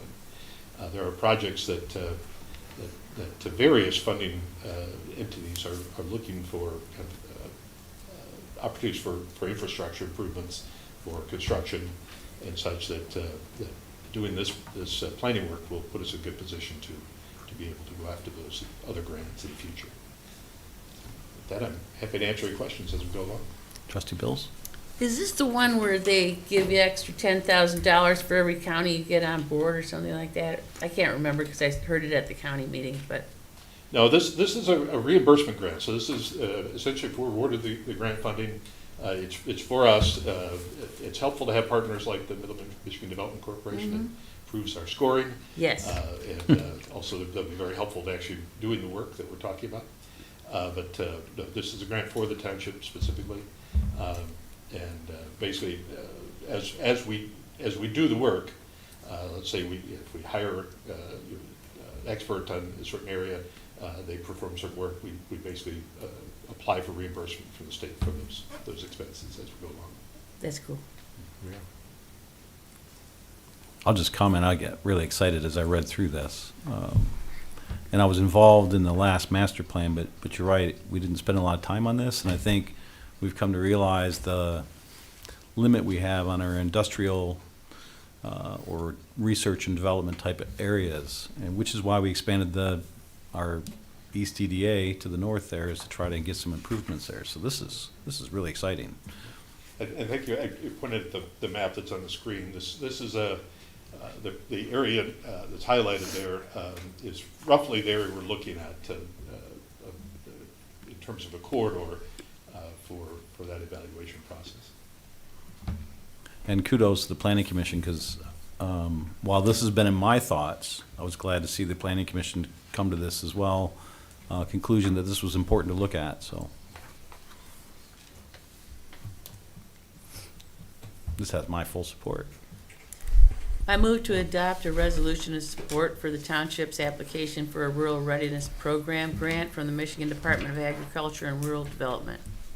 Support. Motion by Bills, support by Brown. Any further questions, comments? I think See, it's an excellent program. Yeah, And Yeah. excellent kudos for finding this. in getting this application in here. It's a good grant. Clerk Cody, would you do a roll call of the board to approve the township to be able to move forward on this grant and show the board support for it? Trustee Thering, Yes. Trustee Smith, Yes. Trustee Brown, Yes. Trustee Bills, yes. Treasurer Rice, Yes. Supervisor Milky, Yes. and Clerk Cody, yes. Motion passes unanimously. This brings us to item 11C on our agenda, adoption of revised, or proposed adoption of revised governance policy, section 1 ends. And we took this on, I think, about 3 meetings ago, did some rewrites. And you have a draft of the new ends before you. Mr. Stuhldreher, you added something at the end via email. Did everybody have a chance to see that? Yes. Yes. And I apologize for the confusion. The, during one of the initial discussions, we were asked to provide some potential language for what now is ends 1.5, previously or formerly 1.6. And I had not Bless you. gotten that done in time. By the time the board and Supervisor Melky were in the final stages of the red line and strike-through draft. So Supervisor Melky's and the board has a version of a new 1.5, and I just wanted to get another version of 1.5 in front of you, should you want to consider that.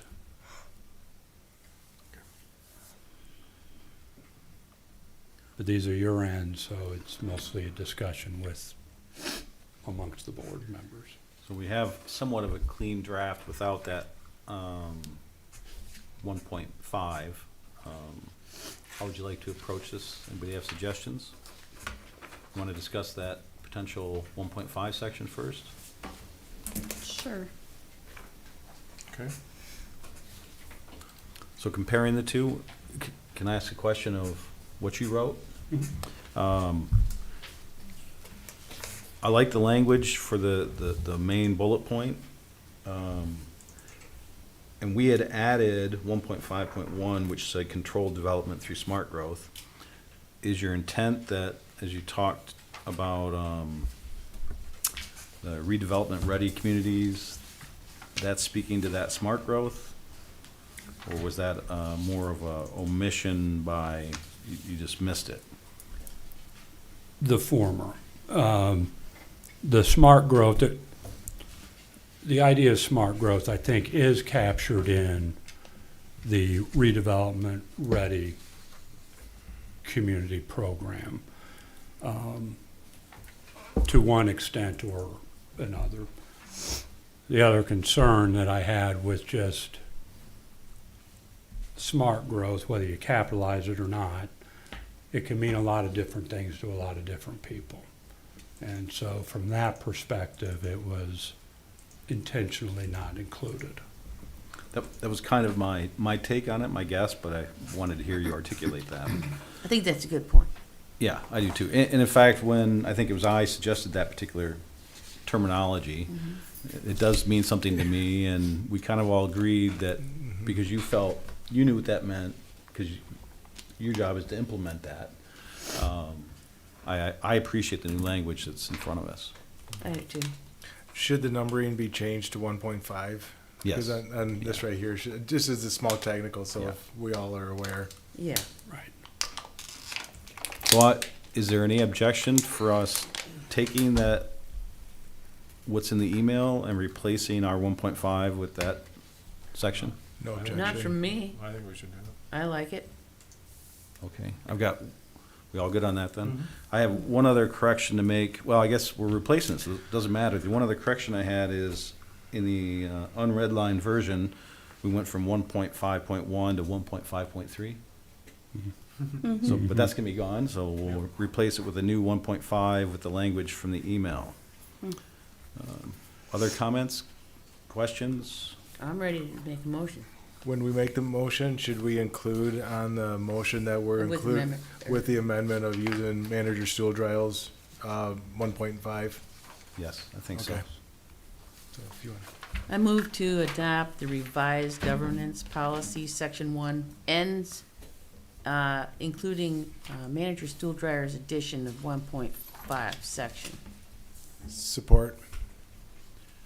A motion to approve the ends with the one addition. Any further discussion?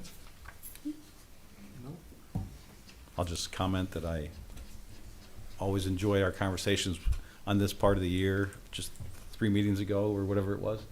Mr. Stuhldreher? You used the wword addition. I think we mean Replacement. replacement. Replacement. Replacement. I amend that. Support. Okay, replacement is part of the motion language now? Contain, if you want, do you want to contain the, reference the email date? And Negatory Big Ben. all right, any further discussion? All in favor of the motion to amend our governance policy ends, say aye. Aye. Opposed, same sign. Motion passes unanimously. Mr. Stuhldreher, you are clear on, Yes, and thank you, and I'll get the source document updated and circulated. moving on to item 11D on our agenda, Policy Governance 2.0, Executive Constraints. Mr. Stuhldreher, this is your wheelhouse. Would you like to introduce this? Thank you, and the staff report on this begins on page 83 of your agenda packet. It's policy 2.0, global executive constraints, and I will just simply point out there is a section 2.0 in the document titled executive constraints. There are a number of different distinct policies in that section that you would see in the table of contents. Each of those sections in the table of contents has its own review schedule. So in this case, what I am addressing here is just 2.0, which is just one paragraph long. And that policy wording is that the township manager shall not cause or allow any practice, activity, decision, or organizational circumstance which is either unlawful, imprudent, or in violation of commonly accepted administrative practices and professional ethics. My interpretation of that is that it indicates that all applicable ordinance, state statutes, federal rules, laws, regulations would be adhered to by all state or by all staff, and that there would be no deviation from accepted administrative best practices or professional ethics. And as it comes to the use of best practices, with the one caveat that to the extent they're applicable or that they can be, they're meaningful to the township. I think that's a reasonable interpretation. And again, the policy, I think, is fairly clear itself. The data that has been provided, there's a report on that in your packet. I'm not going to run through all of it, but we did receive a clean audit for fiscal year 2022. There were no corrective action measures or management comments related to that audit. We do have a staffing, many of our staff members are required to be licensed, certified, formally by the state. Those are listed in their job descriptions. All appropriate staff maintain those certifications, and in many cases actually exceed the certifications that are required in the job description. All of our department directors are members in good standing with their professional organizations. Each of those organizations have statements that deal with ethics that you need to be adhering to maintain your standing within those organizations. Those are provided for in your apartment or in the report. The water and sewer operations operate under many rules that are defined by whether it's EPA, EGLE, or what's referred to as the 10 state standards. We adhere to all of that. I'm not aware of any violation of our permit or anything resembling that. We're always timely on our testing submissions. As part of this policy and our responsibility as the administration to remain current in our in what we do and how we are told to do it, which at the township level is via the ordinances.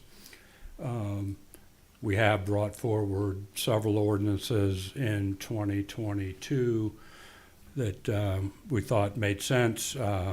We had zoning ordinance amendments during the year. Some were part of the continued punch list from the additional adoption of the new code a couple years ago. Others were in response to maybe an application from an applicant. You may recall the solar-related component of the zoning ordinance. We approved an ordinance to extend the franchise agreement with DTE for another 30 years. We updated the extraction ordinance early in the, it might have been this year at this point, that we originally had adopted, had to go through a bit of an exercise to get that in final form, which we did. The stormwater management ordinance was updated. Your cross-connection ordinance was updated. So I feel that the administration and particularly the manager is in compliance with this policy. I know we can always do better and do more, and be happy to answer any questions or receive any feedback you may have. I have to appreciate everything you do. I think that you did a lot of work last year that benefited the township, and I think you do everything right. Thank you. Second that. Make it very easy. Thank you, Trustee Bills. Sure. Any other comments or questions? Moving on then, we get to do evaluation of this. I will just note that on page 85, it says policy being monitored 2.3. I think I scratched out rather than 2.0. Okay. Mm-hmm. So hopefully that didn't confuse anybody. Didn't even see it. Sorry. I did check the calendar. From my perspective, this report was submitted when due. Do you any objection to that? I agree. You read the manager's interpretation. Did you happen to look through that? Any issues with that interpretation? No Nope. issue. Do you feel that there was explanation or proof as to why the interpretation meets the policy? I mean, this is the top line policy, so it's fairly simple in this case. Seems to be in order. Compliance. Yes. Yes. Okay. Compliance No meeting. objections to that? No objections. So it's reasonable and justified then? Yes. Was there anything missing in the interpretation that the policy speaks to that the justification does not? No. I don't think so. No. And then reading through the data, any issues with compliance? No. No. And I really appreciate seeing this data each time we go through this too. It reminds us of what's going on, and much of this we've seen before, but it backs up what our ends suggest need to be done. Not our ends, but the policy governance. Policy governance. Any, just looking at the policy, any wording changes, conceptual changes, language, et cetera, that anybody wants to suggest? No. Okay, unless there's no objections, we'll move on to 11E on the agenda, Policy Governance 2.5, Financial Conditions and Activities.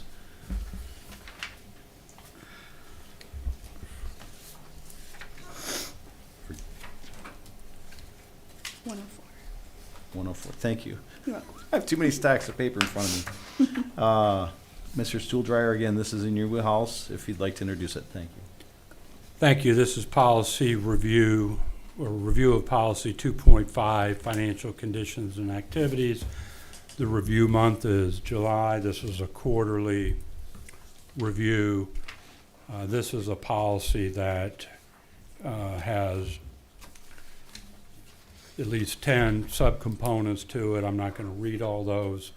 I will read the highest level policy statement, which says, with respect to actual ongoing financial condition and activities, the township management team shall not cause or allow the development of fiscal jeopardy or a material deviation of actual expenditures from board priorities established in your ends policies. I interpret this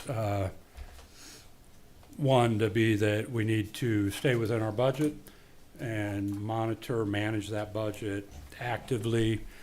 Where necessary, we need to bring the deviations to the board for with recommendations to address the issue. Hence, one of the items you dealt with earlier today was a budget amendment, and if you noticed, it was actually the third time this year that we've amended the budget. We are not to make any purchases greater than $10,000 unless it falls under the emergency purchase provision, which is policy 2.5.6. There's other language in some of the sub-policies that talks about tax payments to the other governmental entities that we're acting as agent for, that we're to distribute those in a timely manner. We're also responsible for making payments to federal and state agencies, particularly as it relates to payroll, Social Security, withholdings, that kind of thing.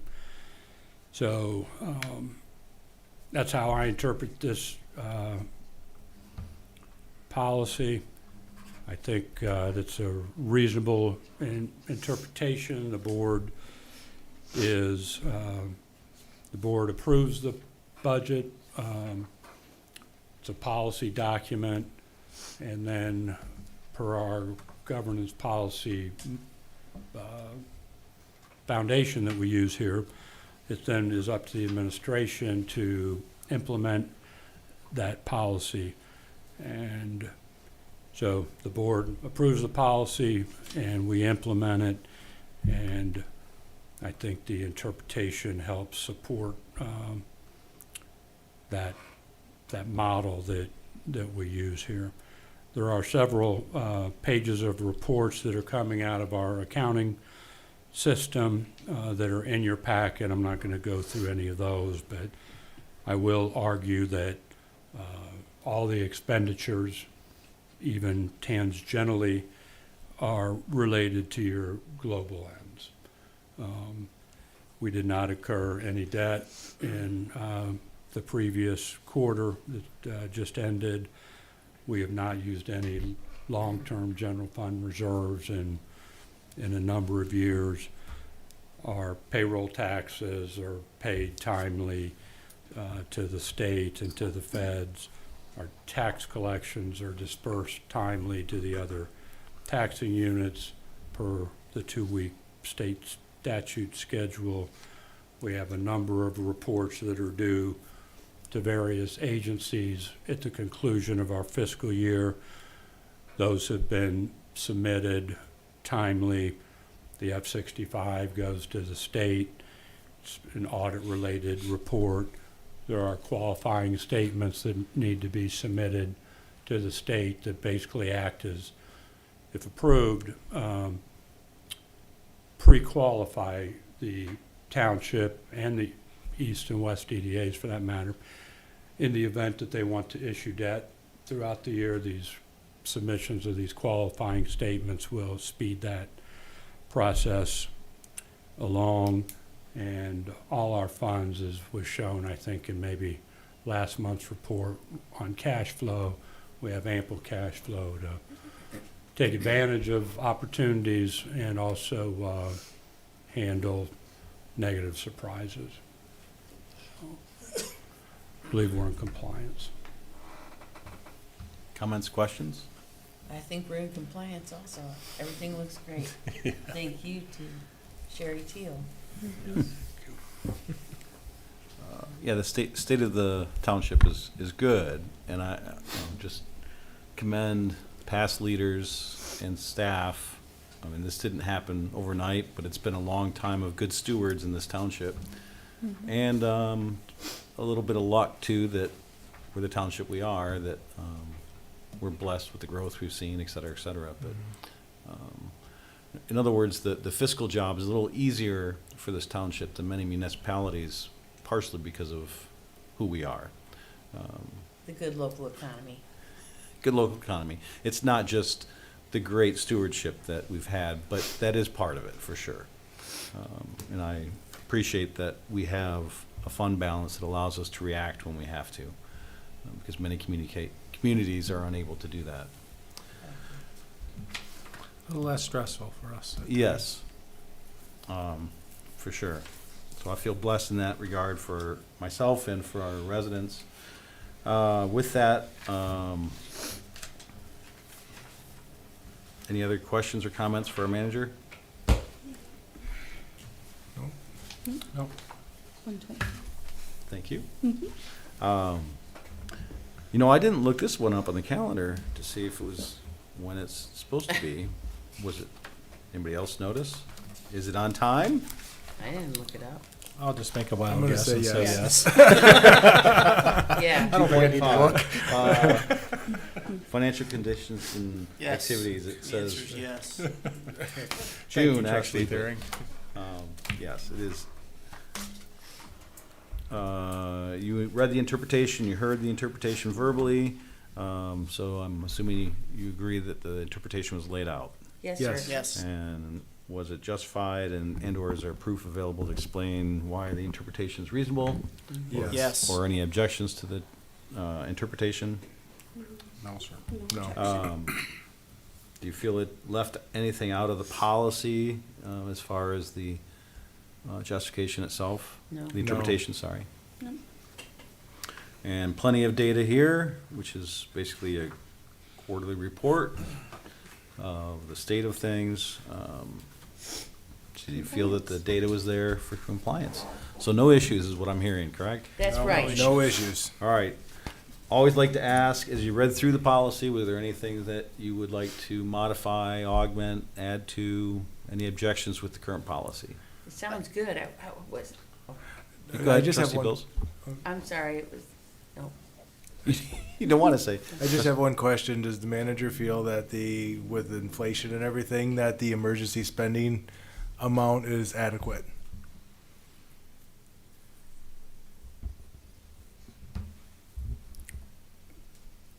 I mean, It's so far it has been. yeah. okay.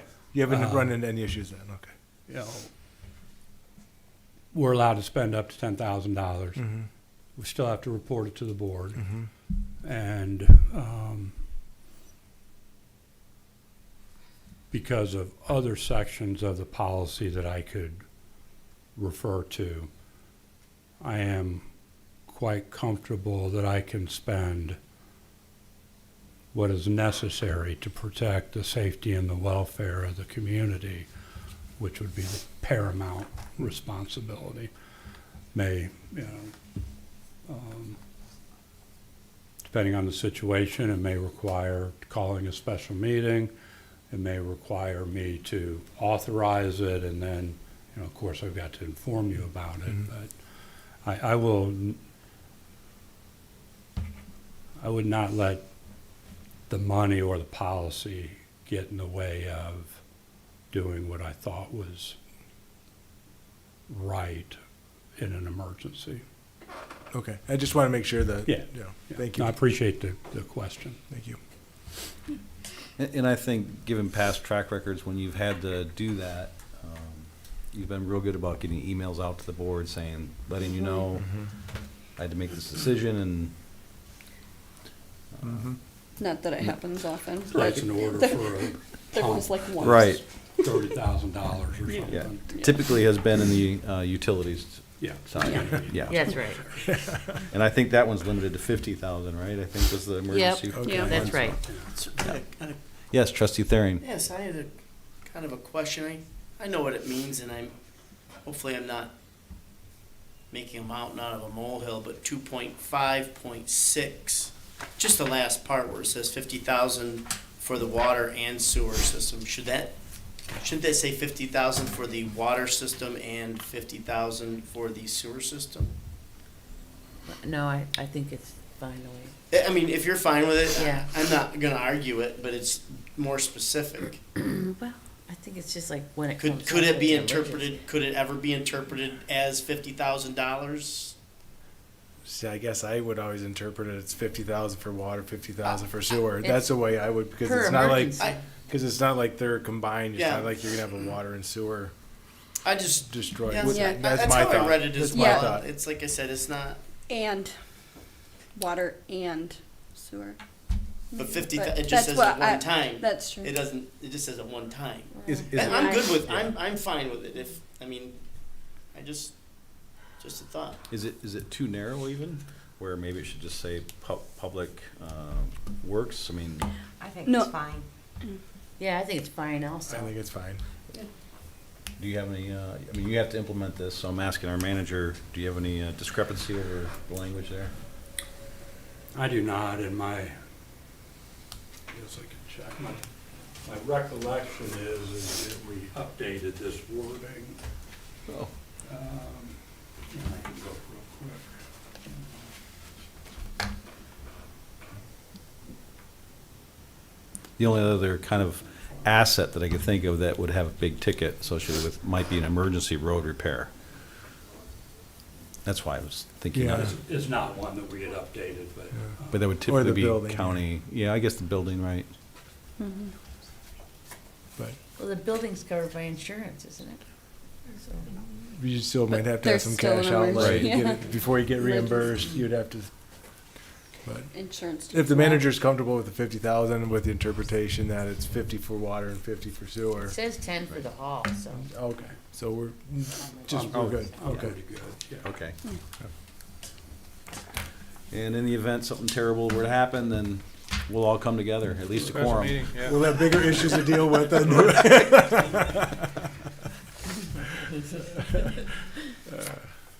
All right, I think we covered everything there, is that correct? Yeah. Yes.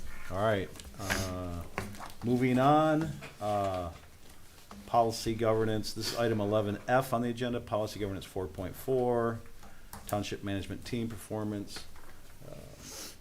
This is on page 123 of our packet. Well, I found that one this time. There's a couple things here, just briefly. There's the actual monitoring process, and I hope you read through the notes that typically the monitoring tool we've used for our manager is included in this. And so the plan with that will be to, at the August meeting, for us to go through that together. And I wanted to make sure I had the opportunity to ask, we kind of set a new way of processing that information. We'll introduce this to Mr. Trustee Smith. So let me explain it briefly, okay? So what we've done with the tool is we each give our own grades, and then we come back here, discuss amongst ourselves how we feel, why we graded the way we did, and it's general discussion.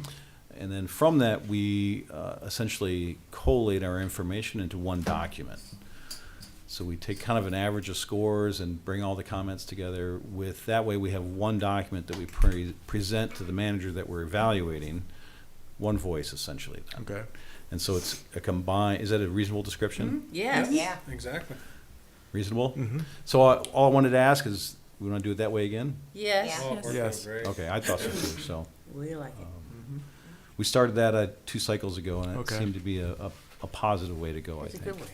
Seems Yeah. like we just did it last month. It just does, All right. seems like we it just does did seem this. like that. Right. We just did it. I'm on Yeah. a hamster wheel. It's Now- just a hamster wheel, that's all. I just, Like, this is up again? before we get into this, I want to check into the scheduling of this, because we have budget season coming up, and included in the budget season is also seasoning. I'm thinking about You food, got cooking man. on your mind. Ooh, Little garlic, little. a little seasoned manager here. We need to look at calendar, because we do have budget cycle coming up, and part of budget cycle, at least from my perspective, includes our annual contract with our manager. We have to make the decision to renew or not, et cetera, right? And in the past, we've used that performance review to help justify Mm-hmm. how we look at that contract, Right. right? Mm-hmm. So if we were to do the performance review the way we've done it traditionally, that takes a cycle of 2 meetings. Right. So that would be the end of August and the first meeting in September. Yep. Is the conclusion of that a reasonable time to begin the discussion of that contract? Yes. Okay. Yep. I Absolutely. just wanted to check the logistics out with this board, and that seems reasonable. Okay, great. Yep. So the first meeting in October, then, we would probably be discussing the extension or not, and the changes, if any, to the employment agreement that we have between Yeah. us. Mm-hmm. It's an annual contract. Yes, Yep. sir. Very good. All right. So at this point, we're looking at the 4.4. Has everybody read through this policy? And I'll just for the public, I'll read the top level of this. Policy states, systematic and rigorous monitoring of township manager job performance will be solely against the only expected township manager job outputs, organizational accomplishment of board policies on ends, and organizational operation within the boundaries established in board policies on executive limitations, which we talked some about already tonight. So if everybody's read through that, let me ask the questions. Do you feel that we are in compliance or not in compliance? I think we are. Compliance. Yes. So no objections to that, correct? No objection. So I'll skip to question 3. Anything we can do to be in more compliance, because we can always do better, right? Sure. You got something? We could just hang out at Township Hall and monitor the situation, you know? I say hire, Get right let's on have that. 2 managers. Yeah. It does say Why one. not just put in some cameras and Yeah. everything else just about, you know? Body cam. Wow. Just a suggestion. Pretty punchy board tonight, isn't it? It is. Okay. Welcome to summer, right? Do we need to learn or discuss anything in order to live by these policies more completely? I don't think so. No. I think we've done a nice job of changing up the last 2 years as compared to the previous years. I think we're a little more organized. I'd like to think we're a little more helpful to the manager with our feedback. That's the goal. And if the manager needed something different, I would hope that you would say, because we have the opportunity to improve. This guy over here is our Yeah, one, he's our one I'm- employee, so. Are you lonely? Sorry. Oh my goodness. It's our only employee. The board tonight, love it. Oh, sorry. I do like, Yeah. that this provides clarity to me and then by extension, the entire administration. We're to focus on effectuating, executing, accomplishing, whatever word you want to use, the ends as fully defined. And we're to do that within this box, these parameters. And that's the entirety of section 2.0. And I like that method. Again, you've heard me say it before, the use of policy governance as a governance process, methodology, is one of the reasons I came to the township, because it provides this kind of clarity. And it doesn't eliminate, but it can help. It gives me the freedom to say something if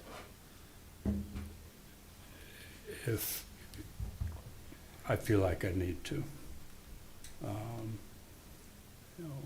And because I think in the main, the boards and historically all the boards, to one degree or another, have accepted this policy, then there's not a lot of the, I'll call it the games or the shenanigans, the stuff that can often go on in local government between the elected officials and the folks that work for the organization.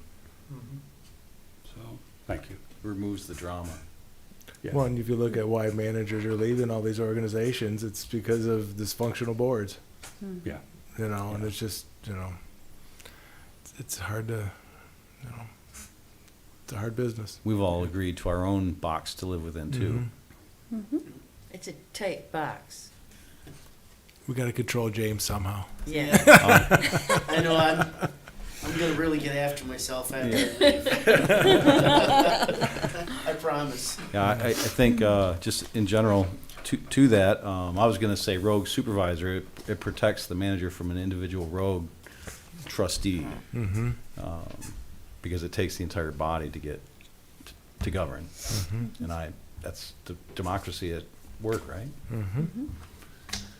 So, moving on. So with our second meeting in August, just a reminder, bring this tool, right? Filled out and ready for discussion. Do you have any questions about the process that? No, I don't. Okay, made sense. Thank you. Yes, thank Would you. it be possible to get a copy of Yeah. that to take home? Tara, if you could, I'd appreciate I'll just stop a by. isolated Copy of what? Of the the questionnaire. The- In the the monitoring packet, tool. Grading. the one that's in the Grading. packet. I mean, it doesn't have to be tonight. I'll just stop in sometime next week or something, and first of the week or something like that, and pick it I'll up. grab one too. When I come in, a hard copy, that'd be great. I'd like an email. Okay. Thank you I so will much. add one This. bit of note for Trustee Smith, just because we've been through this twice now. Okay. In general practice, so let's say I came in and I put a 3 on something, right? After hearing discussion with others, I might interpret it differently. I'm like, oh, that's a 2 or that's a 4.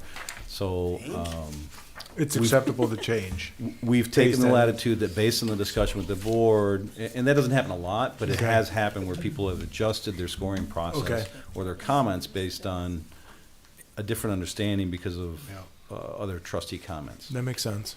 Yeah, thank Different you. views, yeah. Thank Different you. views. All right, moving on.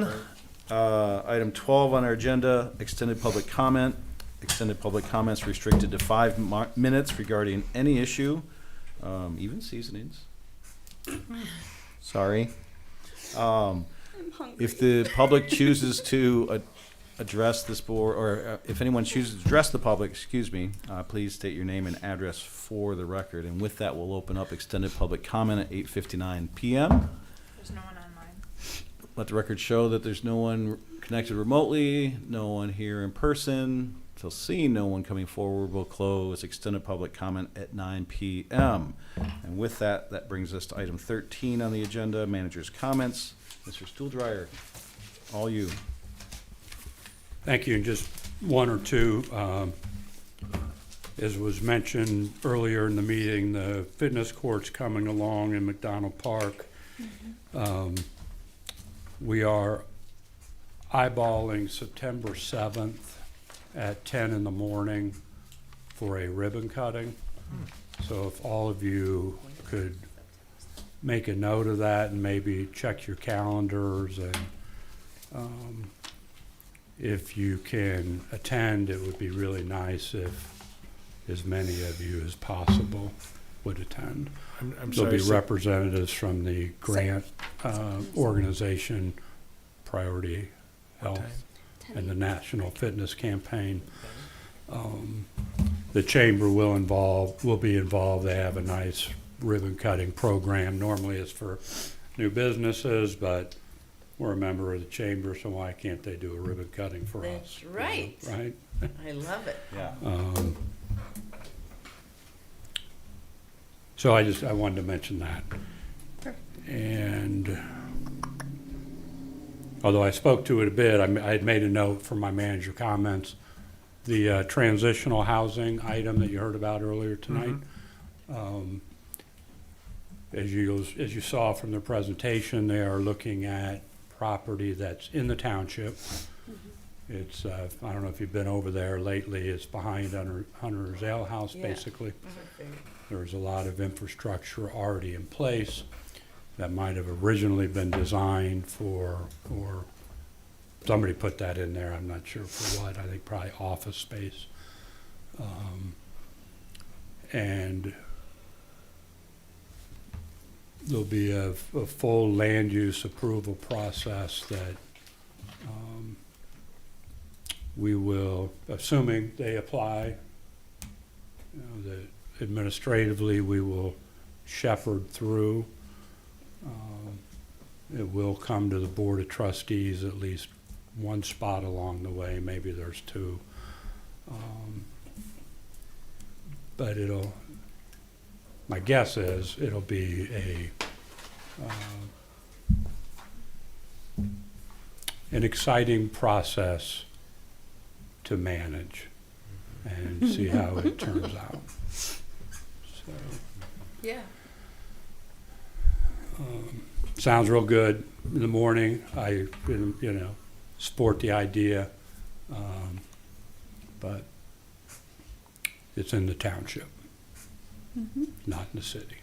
Then do you get public input from the neighbors and everything, and when you do that, or like do you have to send them a notice, or?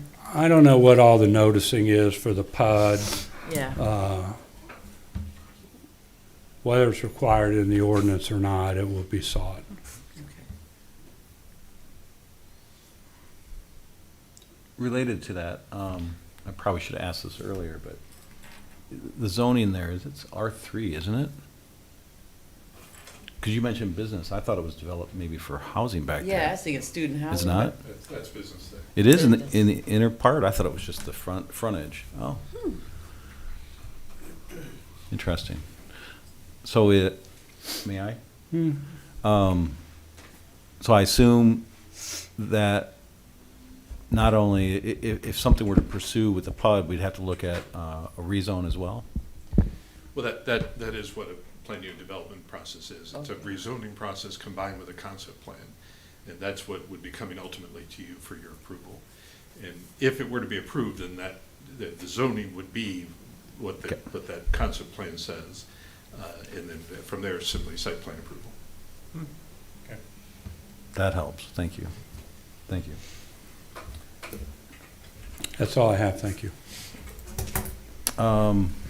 Can I ask you one more question related to comment earlier? I kind of saved for this or final board member comment. So you had brought up the recycling. You said 26 would be curbside? Yes, sir. So currently, the township, and I don't remember what year it was, probably about 10 or 11. 10 or It's- 11. We essentially put on people's taxes, I think it was $17. 17 special, Yep. Yeah. special assessment. And so that's how that pickup, curbside pickup is currently funded in the township. As you go through this process, do you have any ideas yet on what ramifications that may have? And, I mean, we're not too close to having to deal with that yet, but we may have to change that, correct? Yeah, I'm sure. Well, I think curbside recycling in Union Township is here to stay. Yeah, I was referring to that $17 tax. Right, and that's because our provider is Isabella County. Whether or not that Isabella County continues to be our provider or not can always be an open question. The guts of what's going on at a high policy level is from the state. This is all coming out of the state because of the lack of space in existing landfills and the reluctance and ability to build new landfills. So there's a big policy push from the state that deals with how to reduce what's going into the landfill. Covers recycling, it covers composting, it covers a whole wide range of programs. And what the county is doing, they have a materials recovery facility that takes this recycling product that's collected and they do something with it and bale it up and sell it or ship it, or I don't know what all they do with it. But as a standalone entity, it's costing them a lot of money. There's a lot of general fund money that's supporting it. At the same time, you have this state initiative that they want to increase the volume. So they also then, if you're going to increase the volume, you need to increase the number of facilities that can process that volume. Because after, from the taxpayer's point of view, all they care about is picked up in front of their house, And so the county, through this committee, is looking at a couple things. One, what do they do with their MRF? They could get out of the business entirely and the waste haulers would just take it somewhere else. And, we as taxpayers could, just like we do with our garbage, hire them to pick up our recycling and it goes wherever they take it. And alternatively, there could be a facility here in Isabella County that's big enough for just our volume. Okay. That from a business case perspective, that probably will be challenging in the long run to maintain, at least break even. What the county's seriously looking at, and I'm on this committee that's looking at all this stuff, is the possibility of building a bigger facility than just what Isabella County needs, and then through various agreements with these other counties, because they have to figure out where they're going to take their stuff, through agreements with these other counties, maybe they bring their stuff here, and we're kind of the hub, and you got the hub and spoke model. That's a long, general, off-point answer to your question, which is, what are our taxpayers going to have to pay for curbside recycling in the future? They've been paying the same dollar amount, I think, for quite a while, so whatever's going on, we could expect that to increase. Yeah. But I think on that special use, I think there was a limit at the time. You could only go up to $25 or something like that. I remember per. I didn't remember There was a dollar amount I remember, but the 17 kind of came in, so we were way under. So if it goes up, we may have to do a different mechanism on that. Just Right. putting that thought out there. And it may not be, as you said, the provider, it may be an authority, possibly, right? Of these Yes, it 5 or could be a 6 number counties. of things, and Yeah. But even if, the hub and spoke is probably one extreme, and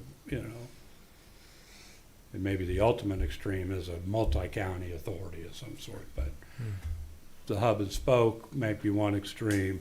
The other extreme, in my mind, is the county gets out of it completely. Why do we need the government to deal with this? There's a lot of communities that Waste Management picks up the tote with the garbage, and they're also picking up on a different day the recycling bins. And the contract is between the homeowner and the hauler. Thanks. and those fees are going way up. Yeah, I've always thought our residents got a pretty good deal on the $17. Yeah, but I mean, like. Even back then, they got a great deal. Even better now. My waste hauler has increased by almost 3 times in the last 18 months, my fees. Mine too. All right, we good? Moving on to final board member comment. Trustee Thering, We're good. Clerk Cody, Treasurer Rice. Look, I got the Pay your titles right. taxes? You can do it online.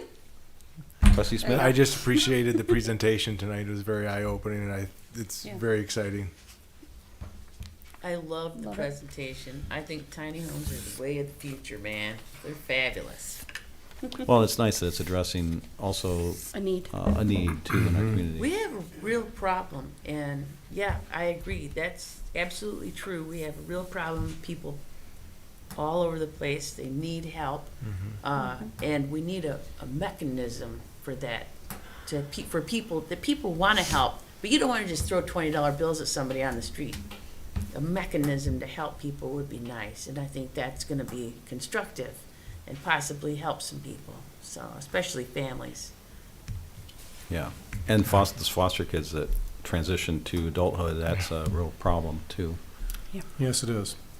Trustee Brown? Yeah, just one thing, since she mentioned it, I'd like to wish Trustee Bills another 39th happy birthday tomorrow. Thank you, sir. That's all I have to say. Happy birthday. Happy birthday. My friend said that the party was going to be at UT Hall tonight. They were going to come in here, BYOB. That's what they said. It would have been, that's why you were a little jumping Like, in. oh my Yeah. It would have been great to have some people on our chairs just to. Yeah. Oh, God. I only have one comment, and it's kind of related to our recent discussion we just had. I just got back from Kansas City seeing family, and one thing I noted there is the city there provides composting units for free Wow. to residents. And I thought that's a heck of an idea. I like it. And downstate, there's some communities that do the composting within their recycling, and you can buy bags of recycling or bags of mulch and compost there. So that's an interesting. That's a mic drop. Dude. And with that, happy to entertain any motions I'll to make a adjourn. motion, we adjourn. Support. Motion by Rice, support by Brown. All in favor of adjourning, say aye. Aye. Opposed, same sign. We are adjourned. See you in August.